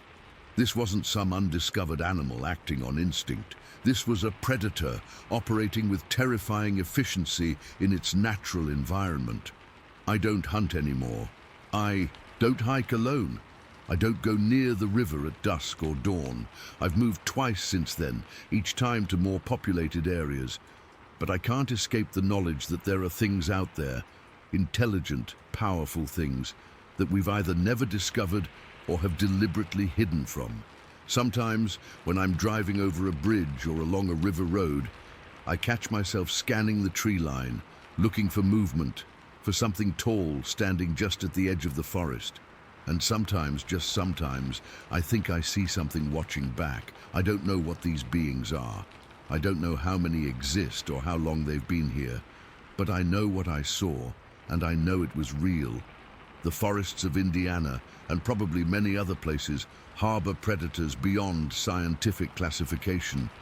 And the most terrifying part? They know we're here, but we barely acknowledge they exist. Story 16. I've never shared this story publicly before. For nearly 30 years, I've kept it mostly to myself, partly because I know how it sounds, and partly because I'm still trying to make sense of it myself. But I need to get this off my chest. It was the summer of 1995. I was 11 years old and beyond excited for my first Boy Scout jamboree at Umpqua National Forest in Oregon. My parents had finally agreed I was old enough to go, and I'd been counting down the days for months. This wasn't just any camping trip. This was a full week of freedom, adventure, and everything an energetic kid could want. The jamboree site was amazing, sprawling campgrounds near the North Umpqua River, surrounded by towering pines and these massive old-growth trees that made you feel tiny. There must have been about 200 scouts there from different troops across the state. The first few days were exactly what I'd hoped for, learning knots, building fires, swimming in designated areas of the river, and stuffing myself with s'mores. I'd made friends with this kid named Jason from another troop. He was from Portland and knew way more about camping than I did. We'd hit it off immediately during a wilderness survival class when we were paired up to build shelters out of fallen branches. It happened on the fourth day. After lunch, this terrible beef stew that nobody wanted to eat, Jason came running up to me. I was sitting on a log near our campsite, trying to finish some merit badge work. "Tyler! Tyler!" His voice was all weird and tight. When I looked up, his face was pale, and he was breathing hard like he'd been sprinting. "What's wrong?" I asked, thinking maybe he'd gotten in trouble or something. He glanced around quickly, then leaned in close. "Do you believe in Bigfoot?" he whispered. I rolled my eyes. Everyone knew about the Bigfoot stories in the Pacific Northwest. Our scout leaders had even joked about it during our nature hike the day before. "Come on, man. Are you trying to scare me or something?" But Jason grabbed my arm so hard it almost hurt. "I'm serious, Tyler. I saw something down by the river.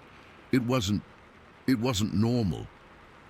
I was about to laugh it off when I noticed his hand was trembling. Jason wasn't the type to get spooked easily. The day before, he'd calmly removed a spider from inside his sleeping bag while other kids freaked out. Whatever he'd seen had genuinely scared him. "What did you see?" I asked, lowering my voice. "I can't explain it. You need to see for yourself," he said. "Please, just come with me. It might still be there." I hesitated. We weren't supposed to leave camp without telling a leader, but free time after lunch usually meant minimal supervision. Everyone was either napping or hanging out in groups. "Fine," I said. but this better not be some stupid prank. Jason shook his head. It's not. I swear. We slipped away from the main campground, heading down a narrow trail that wound through the forest toward the river.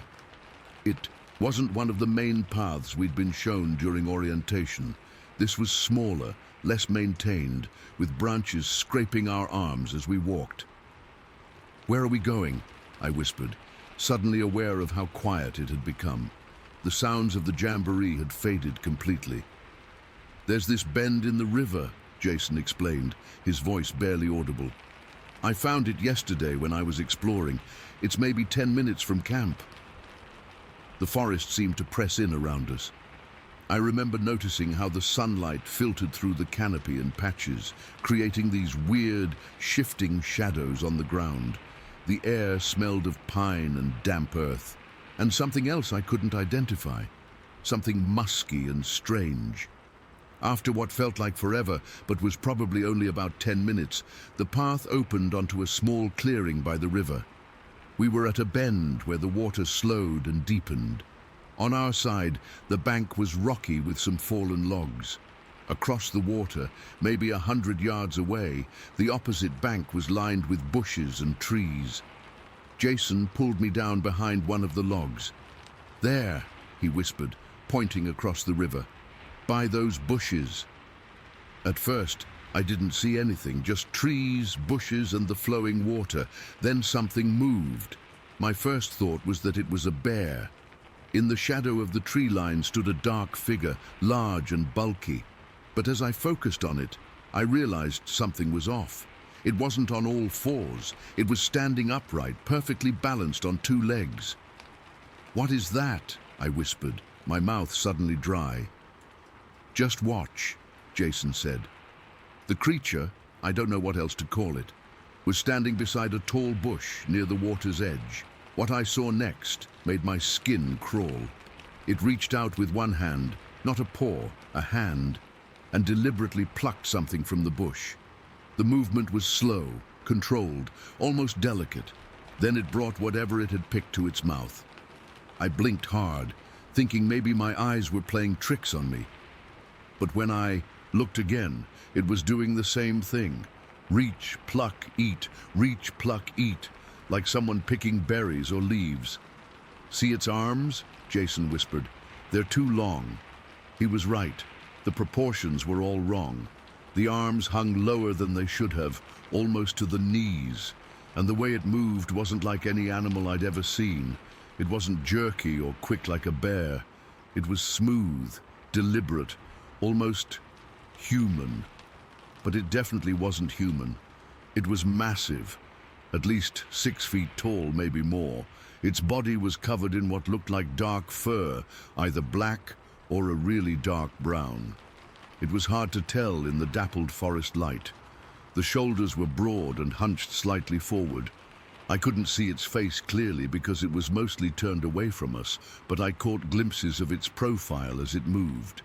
It wasn't a bear's snout or a human face. It was something in between, flatter than a bear's but more pronounced than a person's. We watched in complete silence for what must have been 2 or 3 minutes, though it felt like hours. My heart was pounding so hard I was sure it would hear it across the river. But the wind was blowing toward us, carrying its scent away. That's probably why it didn't notice us. Then, without any warning or apparent reason, it stopped what it was doing. It turned slightly, not toward us, but toward the forest behind it. For a moment, it just stood there, perfectly still. Then it simply walked away. Not running, not hurrying, just a calm, deliberate walk into the tree line. Within seconds, it had disappeared into the forest as if it had never been there at all. Neither of us moved. I don't think I was even breathing. When I finally looked at Jason, his face was as white as paper. "What?" I started, but my voice cracked. I swallowed and tried again. "What was that?" "I don't know," he whispered back. "I really don't know." We stayed hidden for several more minutes, afraid it might come back or that there might be others. The forest had gone eerily quiet. No birds, no squirrels, nothing. "Could it have been someone in a costume?" I asked. already knowing the answer. We were miles from any road in the heat of summer. No one would hike out here in a heavy fur suit just to pick leaves in the middle of nowhere with no audience. Jason shook his head. Did you see how it moved? That wasn't a costume. We finally worked up the courage to leave our hiding spot. The walk back to camp was a blur. We kept jumping at every snapped twig or rustling leaf. By unspoken agreement, we stayed right next to each other, constantly looking over our shoulders. When we got back to the jamboree, everything seemed surreally normal. Kids were playing capture the flag. Leaders were preparing for the evening activities. No one had even noticed we were gone. That night at the campfire, we tried to tell a couple of other scouts what we'd seen. Big mistake. They laughed and made jokes about us eating weird mushrooms in the forest. One kid started making exaggerated ape noises until a counselor told him to knock it off.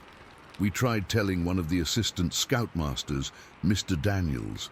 He was younger than the other leaders and usually pretty cool, but even he just smiled and patted my shoulder. The imagination can run wild out here in the woods, he said. That's why people have been seeing Bigfoot in these forests for decades.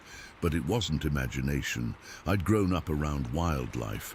My dad took me hunting for small game, and I could identify most animals native to the Pacific Northwest. What we saw wasn't a bear, wasn't a moose, wasn't anything I recognized. The way it picked those leaves or berries one by one, with such precision, no animal I knew could do that. Jason and I talked about it constantly for the rest of the jamboree, but only when we were alone. We promised each other we'd stay in touch after we went home, maybe even come back someday to look for evidence. But you know how it goes with summer. Friendships.